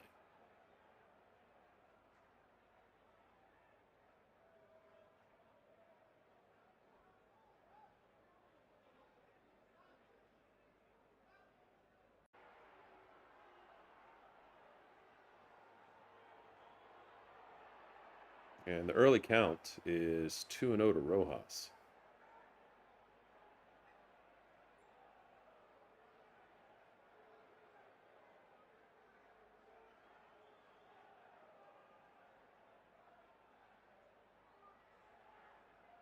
Two and one to Rojas.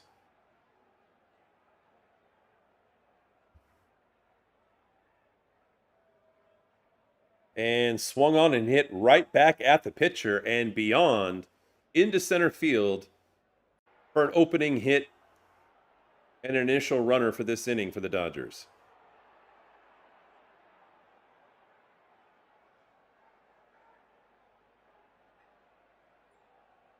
So the Dodgers with some life here at roughly the halfway point of this game.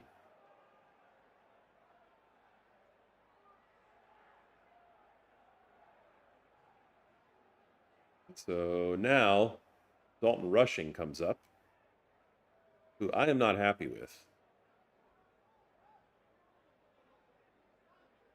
And he could hit a home run here, and I'd be grateful for that, but I would still be unhappy with him. I want consistency and effort in every part of your game, not just the flashy stuff.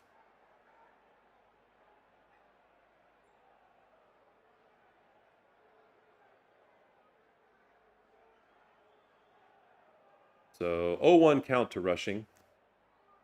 And swings at the next pitch and flies it very high, but it's in the infield fly rule. And there's an out. So 1 away. But the nice thing that I always love about seeing the 9-hitter is that we get to see Shohei Ohtani right after that.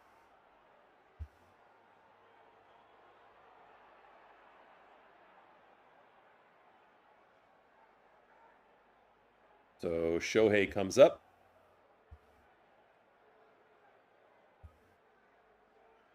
Swings at the first pitch. It's going deep to center again. Waldschmidt's going back to the warning track and makes the catch. Good contact, just not enough to get over. And also not enough for Miguel Rojas to tag and get to second base. So 2 away, and we have a runner still there. And next up is Andy Pages.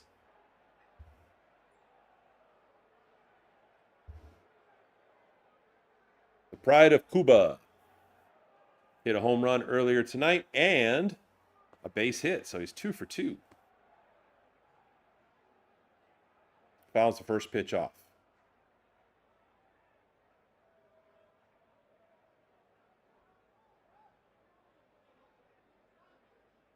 El Orgullo de Cuba.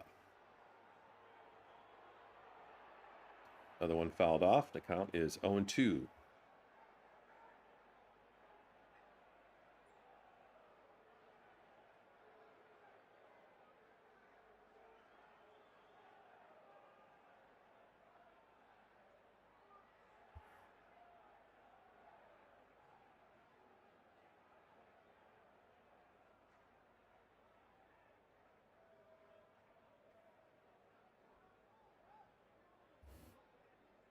So Pages makes contact, and there's a fly ball right behind second base, and it drops in for a hit.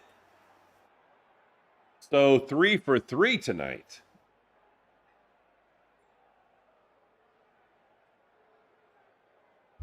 And that advances Rojas from first to third.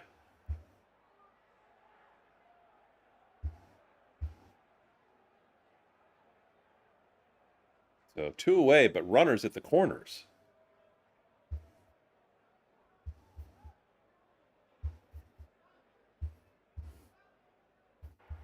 And next up is exactly who you want to see, Freddie Freeman.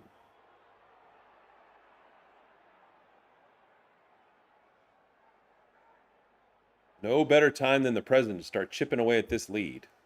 First pitch misses outside for a ball.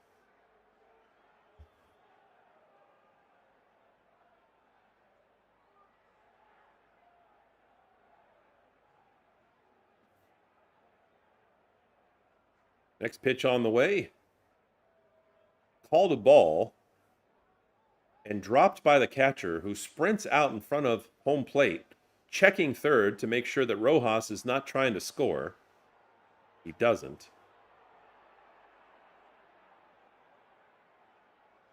And he's challenging the call. And the challenge is successful. So the count is now 1-1.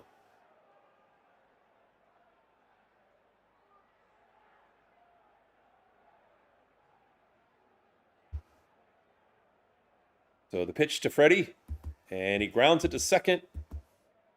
And the play is made for the third out of the inning.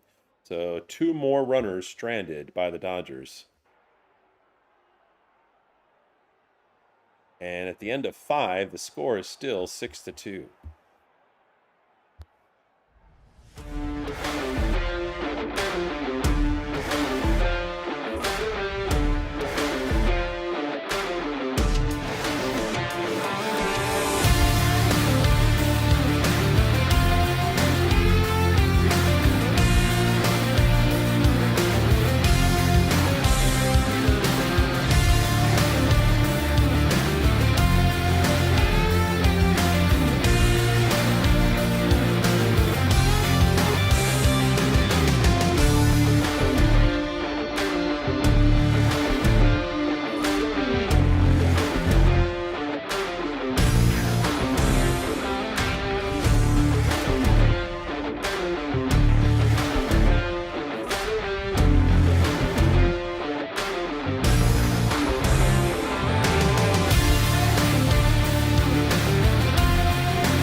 So top of the 6th, Arenado's up, and the Dodgers still down by 4 as Enriquez comes back out to the mound.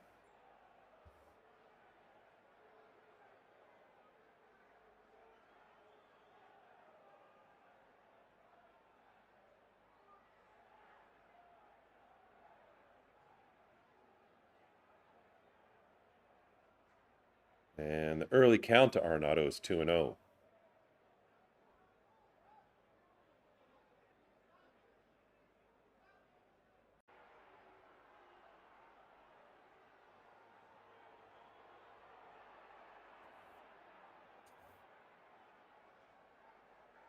Next pitch, fouled back, strike 1, 2-1. Arenado tonight has walked twice, indicator of the poor defense. starting with the pitching. He's also scored a run.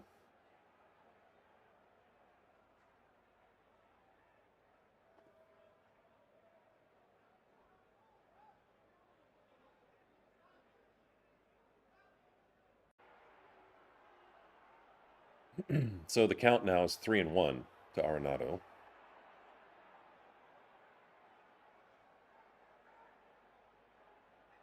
And the next one misses low for his third walk of the game.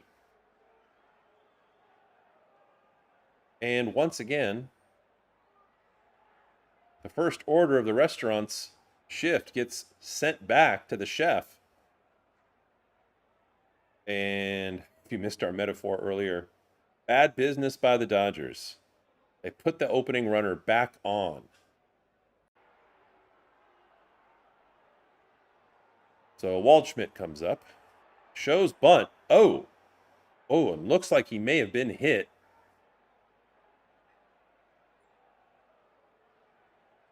I think it might have been. You can see him trying to walk it off. I think it might have been on his forearm or his thumb. Looks like he's in a lot of pain, but he looks angry. Not angry at Enriquez. Oh, you hit right on the fingers. So when you bunt, you have your hands like this over the edge of the bat, especially one hand, and it hit right here. Looks like maybe his ring finger. And you hope he didn't break his finger on that contact.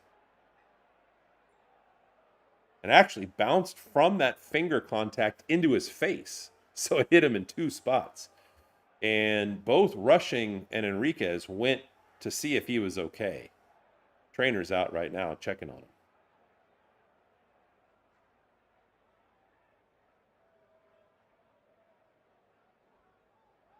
And it looks like he might leave the game.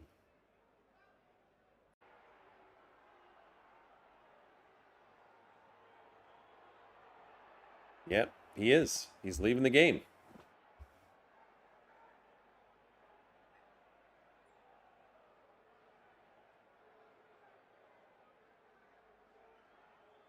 I mean, he looks like he's okay, but I think they're going to take him back to the clubhouse and do a more thorough inspection.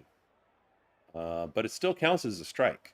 So I don't know how much you know about the rules of baseball, but when your hand is on the bat, it's touching any part of the bat, and then the ball makes contact with that hand that's touching the bat, it counts like your hand is part of the bat, and it's a foul. Although I guess in rare cases, you make contact with your hand, which is touching the bat, and then bounce into fair play and be fair ball. And so that's why it's 0-1. It's a strike. And that was an expensive strike. Hit his hand, then bounced up, hit him in the face, and he had to leave the game. So that'll bring in Barossa.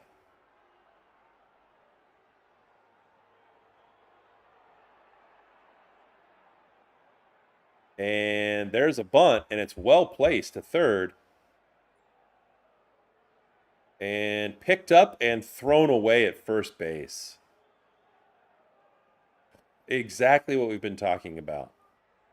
Poor defense again strikes the Dodgers.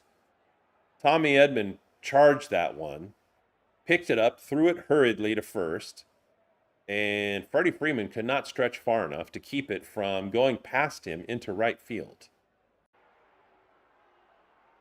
Oh, sorry, it wasn't Freeman. Sorry, because he had to charge from the other side with the bunt. So that was Miguel Rojas that had to cover first. He's not quite as tall or as long as Freddie Freeman. Maybe Freddie, if he was the person covering, could have kept that from rolling into the outfield. But the next batter hits it to left field, and the Diamondbacks score another run. Make that 7-2.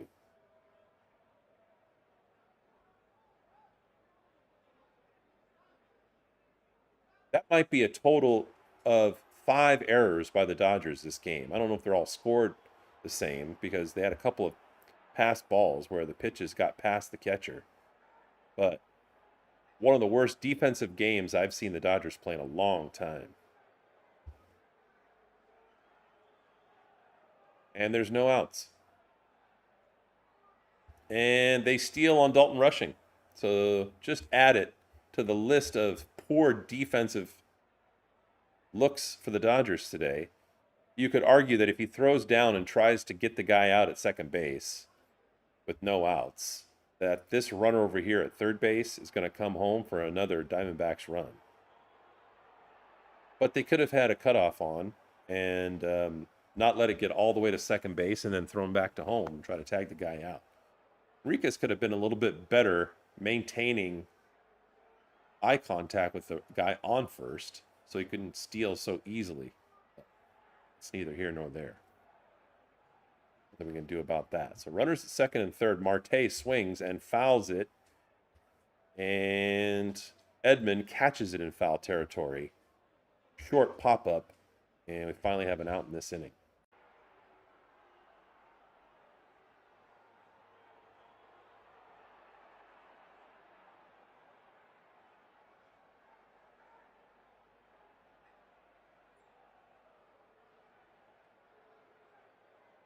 So now Perdomo comes up again, who's 1 for 2. And swings at the first pitch. It goes down to the first base side. Freddie Freeman decides to hold on to it, step on first base for another out. I don't think that would have been in time. That was an outstanding slide. It would have been fun to see that play at the plate if Freddie had come home. It was feet first. And a trail with the hand. Gosh, and he was fast. This is part of what the Diamondbacks have. They have speed on the base paths. When he was done sliding, I think he was to the grass. But Freddie made the wise play, as a veteran would do. Now the score is 8-2. But I'm not going anywhere, people. I'll give up on the Dodgers. That's going to bring up Carroll. There's 2 outs. And over here, we have another runner in scoring position, guys, on third base.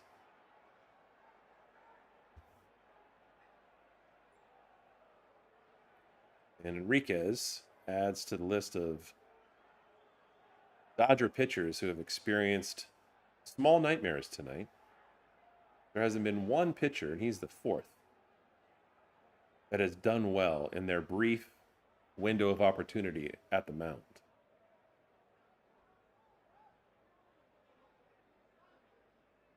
Next pitch is in there for a strike, and the count is 2-2 to Carroll.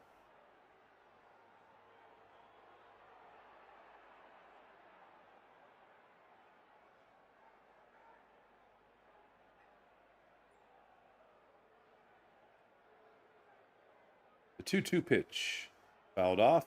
Count remains 2-2. Run at third, and there's 2 outs.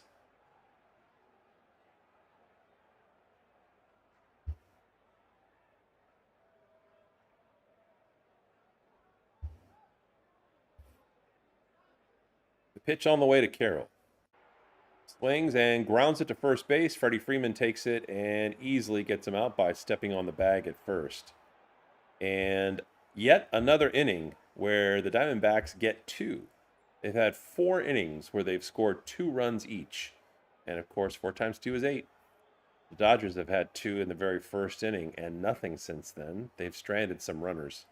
And now, going to the bottom of the 6th, it is the Diamondbacks 8 and the Dodgers 2.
So going to the bottom of the sixth.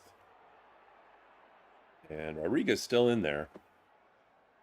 Was pretty much unflappable after he gave up those back-to-back home runs to start the game. And he hasn't been shut down. He's given up some hits. But he's kept it at 2. Next up for the Dodgers is Mookie Betts.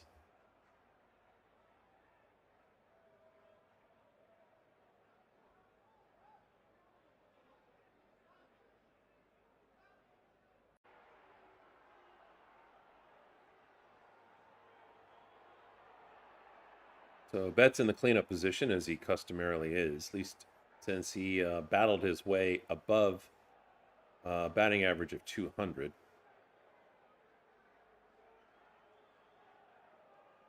And he's 1 for 2.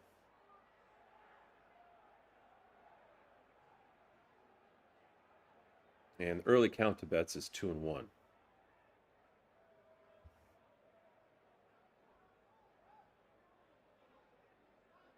Wind up in the pitch and fly to center field for not much trouble and the first out of the inning. So next up is Tommy Edman, whose average has dipped down a little bit to 339, but that is still outstanding, although he's been back relatively briefly this year. After the World Series, he had ankle surgery and then took his time to rehab properly. But since he's come back, he's done an outstanding job for the Dodgers. Looks at the first pitch for a ball, 1-0.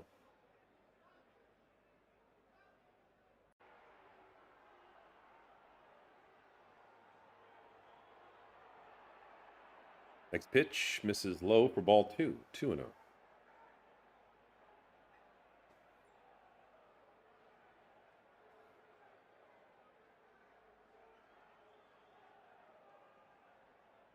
Make that 3-0.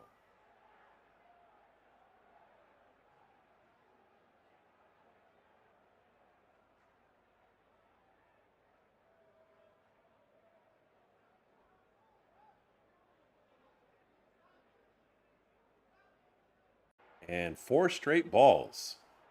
That puts Tommy Edman, who is lightning fast. I mean, needless to say, that ankle surgery was successful. And the rehab really good. He's not going to steal in this situation, not when you're down by 6. But if they can move him along and there's a close play, he can score. No question. So that'll bring up Kyle Tucker. Tucker's 1 for 2. He had a stand-up double in the 4th inning. Teoscar Hernandez was not able to do anything with that.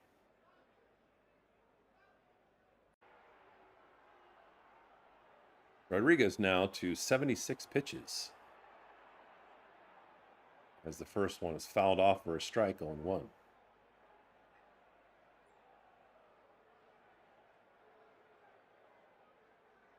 The next pitch in the dirt. Good job by the catcher blocking it and then looking to first just in case the runner thought that he was going to have an opportunity to run to second, but he didn't. Good decision by Tommy Edman not to go.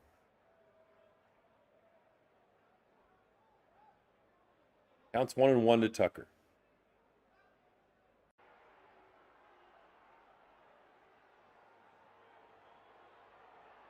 Next pitch misses high for a ball, 2-1.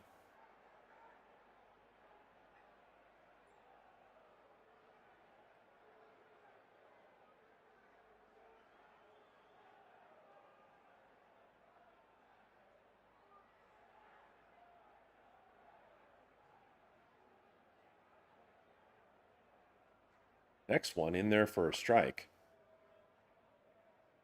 So the fastball makes it 2-2.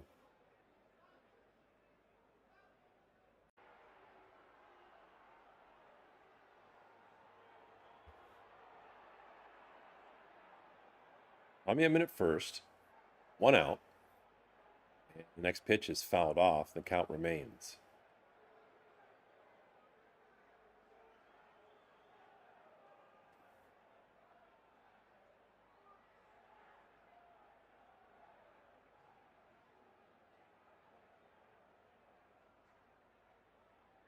Next pitch on the way.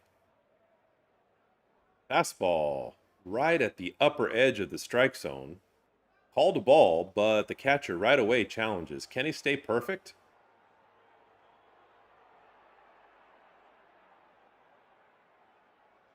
And he is. He's successful. Another successful overturned call. And that leads to a strikeout as Kyle Tucker looks at strike 3. And that'll bring up Teoscar Hernandez with 2 outs.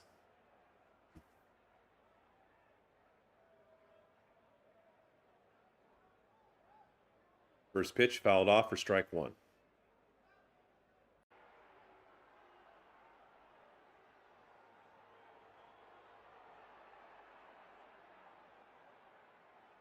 Teo batting .252.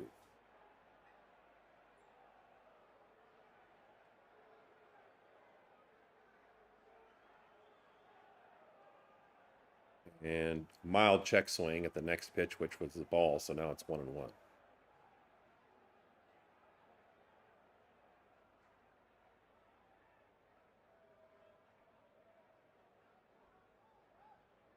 Next pitch jams him up a little bit like it did the first time, and he fouls that one off.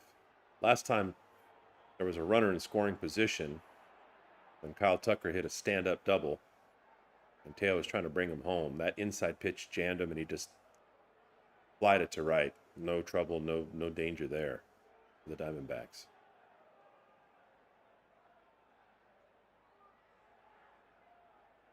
So the 1-2 pitch misses low and inside for ball 2, 2-2.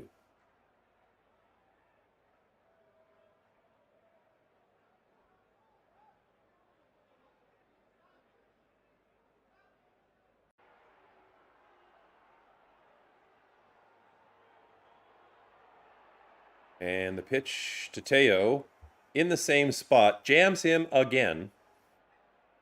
And he flies out again, pretty much to the same exact spot he did last time.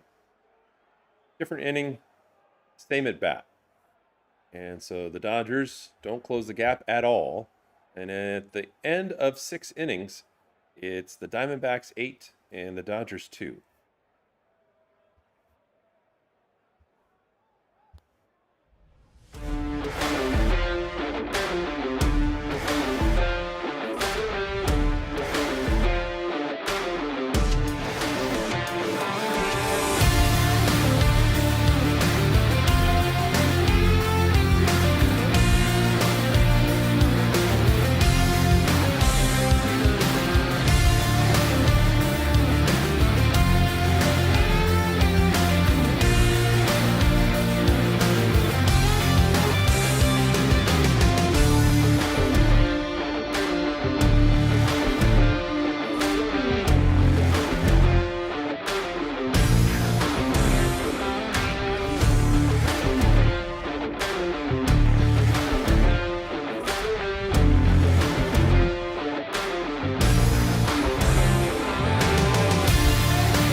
Come here, Charlie. You want to come up? Try to change our luck? What do you think?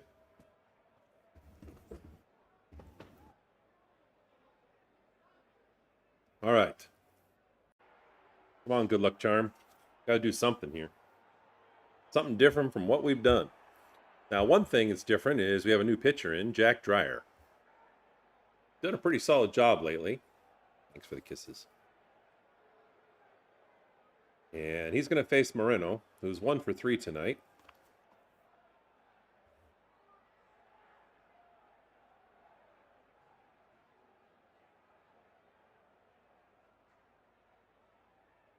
And the first pitch to him is a ball. Next one, swung on and missed.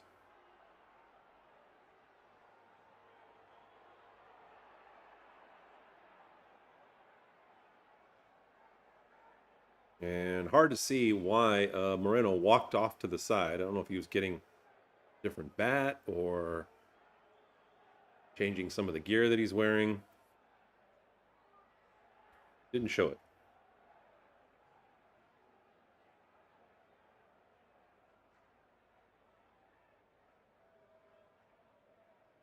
So the next pitch to Moreno misses inside for ball 2, 2-2.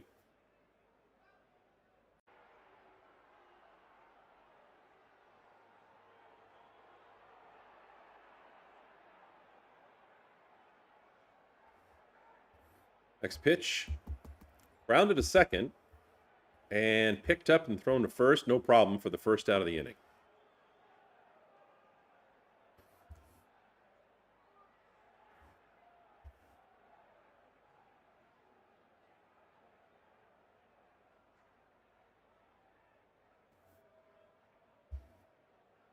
So Gurriel Jr. comes up again. He's 0 for 3 tonight. And he's batting .218 on the season.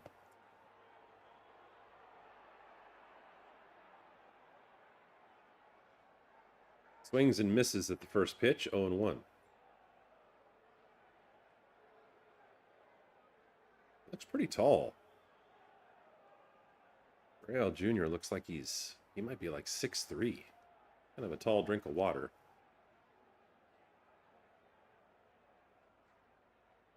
Next pitch on the way. And a swing and a miss for 0-2. You know, one thing I just realized is we did not put the first batter of this inning on. So thank you, Jack Dreyer. So a couple things are different. Who knows? Maybe we're due for an offensive explosion after this inning.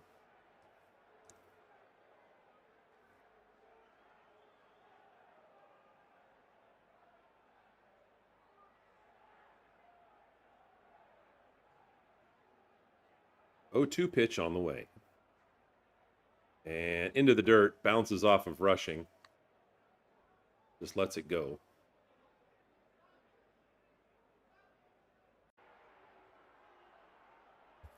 So now the count is 1-2. Yeah, I know, Charlie. I know you're worried. It's okay. It's only one game, and it's not even over. And grounded to Mookie Betts, who backhands it and throws it over to first like it's no big deal. But this is part of what is great about the Dodgers defense. Normally, they have range and reliability. So Mookie Betts gets to that ball, throws it to first, and a little glimpse of what we're used to from our defense. So who knows? Maybe the momentum is shifting. It has to start somewhere. And the next one is grounded immediately, just left of second base, but Rojas crosses over and gets to it and throws to first for the next out. Wow. He backhanded that. You have your second baseman backhanding that at least 10 feet past second base. Now, of course, they were shifted to that side, but it's not like he was standing over second base or directly behind it.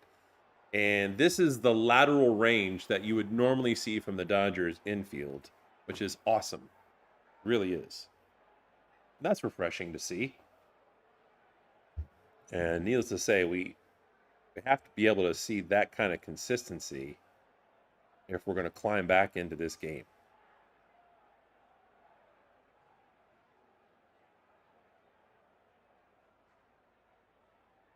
Two outs, Arenado up.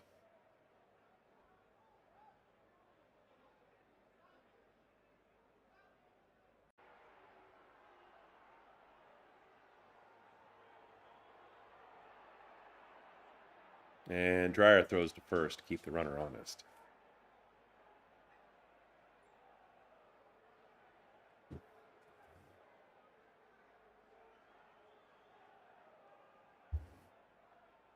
And the next pitch on the way from Dreyer to Arenado. Swung on and missed, strike 3.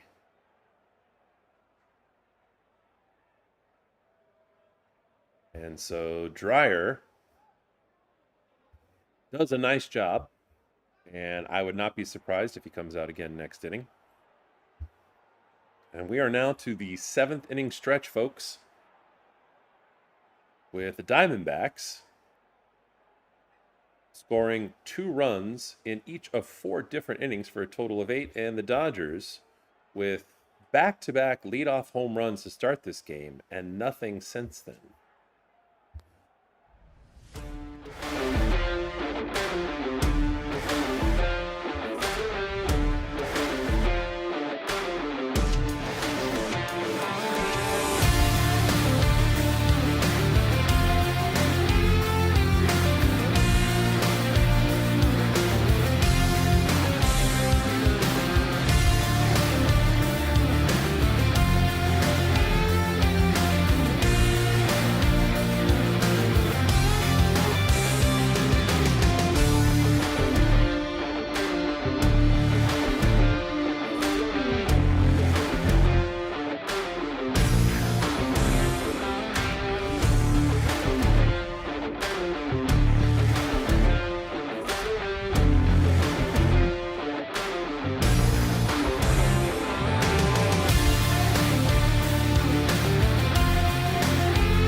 So the Dodgers now have 9 outs.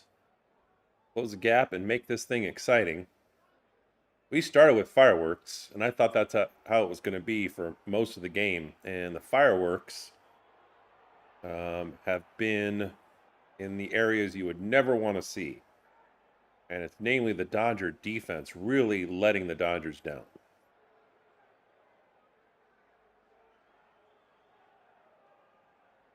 First pitch to Rojas is inside, but he swings and misses. And the count's 0-1.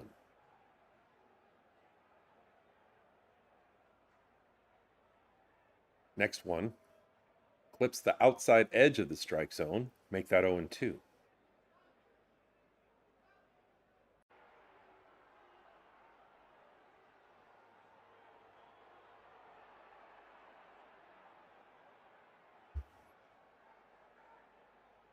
But what was announced earlier today was that Shohei Ohtani had some swelling in his knee.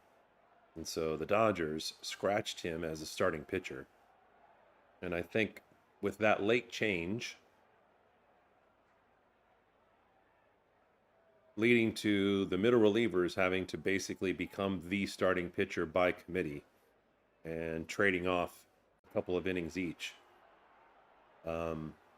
That was an early recipe for struggles at the least. I won't say disaster, as Rojas flies high in the infield and the catch is easily made just in foul territory for the first out of the inning. Now, if you're joining this game late, Shohei has played. So he had a leadoff home run. I don't know where that is. I'd have to look that up between now and the next game. Maybe he's had 26, 27 of them in his career. It's just absolutely amazing. And this is, of course, after the Diamondbacks, as the visiting team, started with a 2-0 lead. And then right after that, Andy Pajas sends one over for a home run.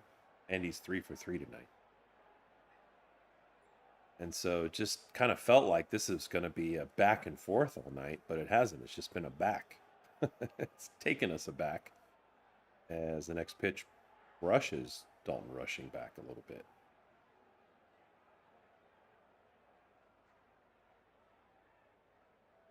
Counts 1-1 to Rushing with 1 out. Next one misses outside for ball 2.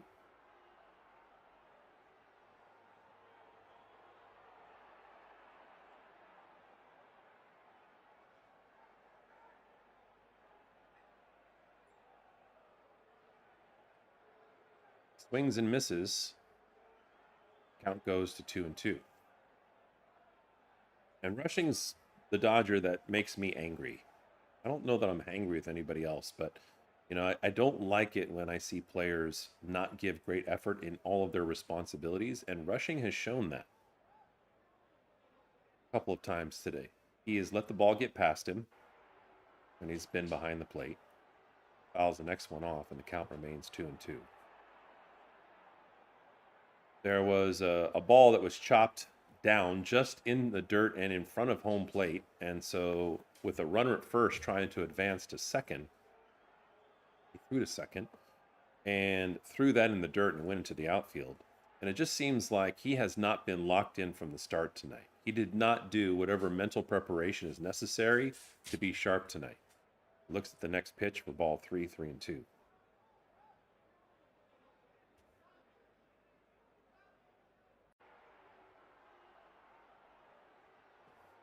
So 1 away. And I don't know what he was looking for there. There's 2 strikes. You have to protect the strike zone and swing at anything close, as they tell you in Little League. And that pitch was right down the middle of the strike zone, and he just looks at it. So he strikes out. However, the silver lining for me, every time we see the 9-hitter go by the wayside, is that Shohei Ohtani is up. And Shohei looks at the first pitch outside for ball 1.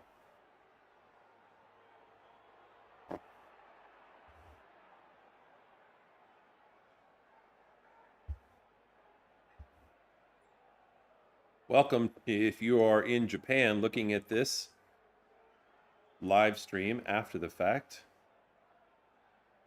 Ohtani, Shohei, hit a home run, his first bat of the evening.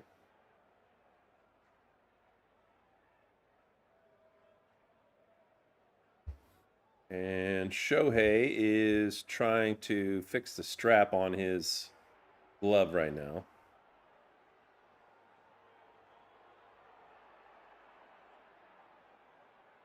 And the pad on his elbow.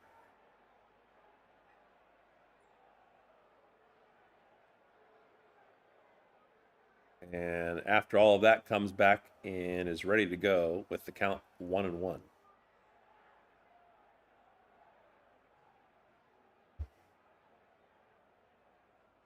And the next pitch, foul to the left for strike 2, 1-2.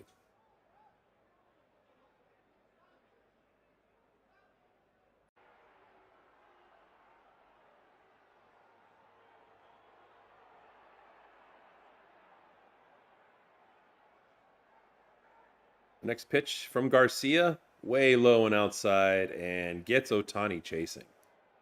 Boy, that did not look good. Dodgers go down again. They are down to their final 6 outs in this game. And at the end of 7, it's the Diamondbacks 8 and the Dodgers 2.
So the Dodgers do not bring Dryer back out.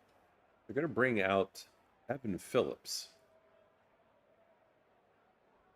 who came back from an injury. His last outing was really good. It looked really sharp.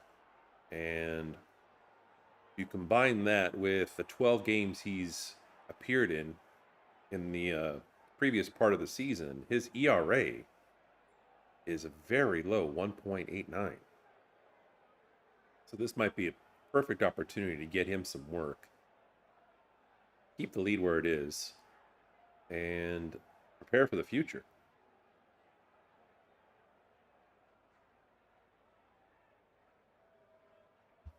So facing Barossa here.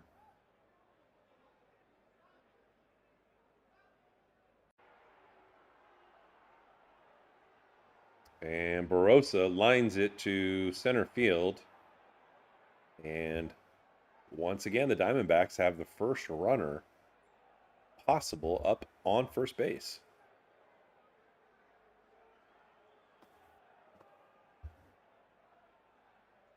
You know, there's an old saying in business that you can't go broke by making a profit. But what the Dodgers have been doing tonight is the reverse of that. The next batter, number 9, Tawa, is an example of that. 2 for 3 tonight. As another pitch gets by Dalton Rushing. I mean, it's a pitch in the dirt. Can't have a pitch in the dirt. But you can probably see that the ball hit on the white line for the other side of the batter's box, the opposite batter's box for lefties. And he lets get by him because in the back of his mind, the young buck's probably going, well, we're down by 6, whatever, I'm putting my time in. And they let another runner go from first to second with no outs.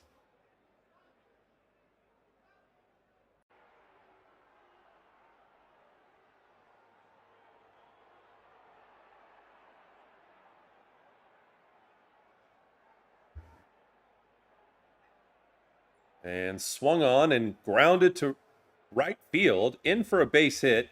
And now the runner's going to come around from second base to home and score and make that 9-2. Rushing has given up a couple of runs on his own tonight, thanks to his lazy play. But like I was saying before, you know, the old saying in business is you can't go broke making a profit. Well, you can't make a profit if you're losing money at the beginning of every shift of whatever business you're running. And what the Dodgers have done almost every inning tonight is let the first batter get on base, and then often compounded that problem by making mistakes on defense. Whether it's passed balls that Rushing is allowed, he holds on to that one, or a poor throw to second base, or poor throws to first, poor decisions on defense, plenty of walks.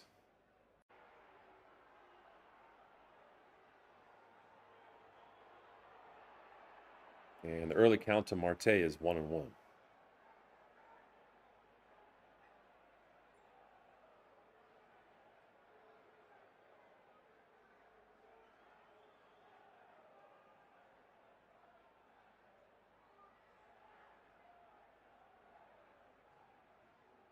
Next pitch is in there for strike 2, 1-2.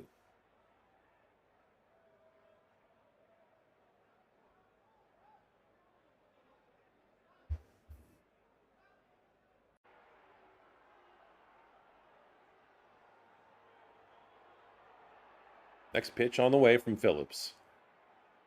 High and clips the top of the strike zone. Tempting, difficult to lay off if you're a hitter, and swung on a miss for strike 3.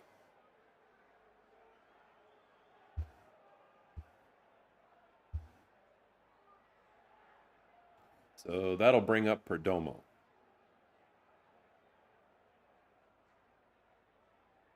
Perdomo's 1 for 3 tonight.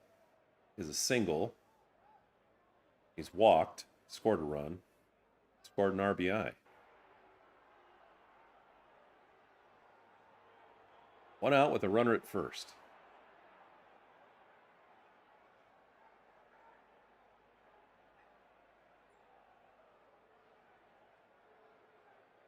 First pitch misses for a ball, and the second one clips the bottom of the strike zone for a strike.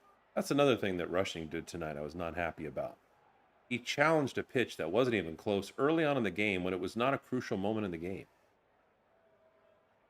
It looks like it's proving to not really be relevant, but whatever you're supposed to do to put yourself and your teammates in a position to win, you need to do all the time. And that's even more so important when you're a catcher, because catchers are supposed to be leaders. Perdomo swings and misses at the next pitch. Count goes to 1-2.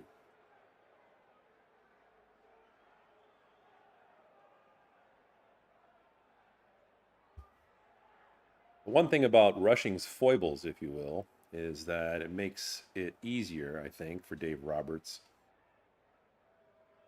Puts Will Smith right in there as soon as he's healthy, but who knows when that's going to happen. Next pitch is fouled off.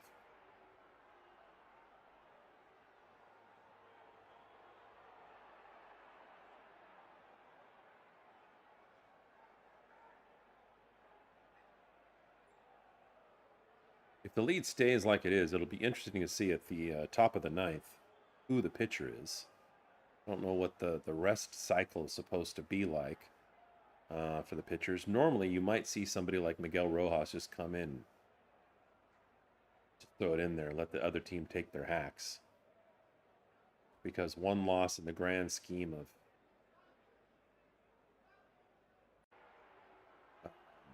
over 100, well over 100 games. I think it's 150 games. Not going to break you. And they want to save the arms of the guys who normally throw. But we're about to go into a break, which may be influencing the Dodgers' lack of focus tonight. Kind of thinking ahead of the business at hand. So maybe they let their normal late relievers come in and get that work before they have a longer than normal rest.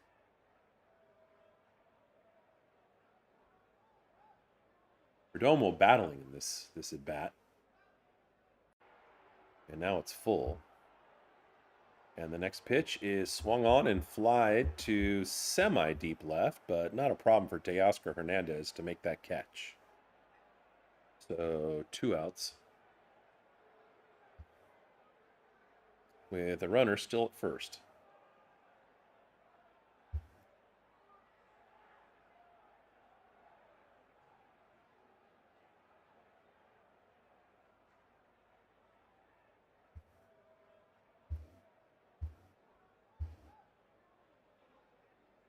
So that's going to bring up Carroll. Carroll's 0 for 3, batting .259 on the season. The first pitch misses for a ball. This is the thing when you see, if you go up here to the top left corner of the screen, right, and you zoom in, you might need to zoom in, especially if you're on your phone. You can see what the batters for both teams have done tonight. And they 0 for 1, they 0 for 3, 2 for 3. And of course, there's been some good at-bats for the Diamondbacks. But you look throughout that lineup, and right now you can see that Carroll is highlighted in white because he's the person that's up. That's the way I set that up. But you don't have a bunch of guys with 3 hits, 2 hits, multiple home runs.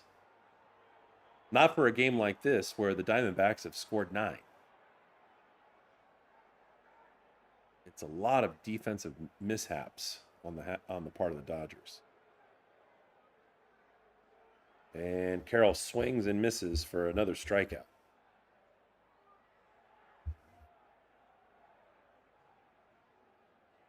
So the Dodgers down to their final 6 outs. So we're going to the bottom of the 8th. And the score is Diamondbacks 9, Dodgers 2.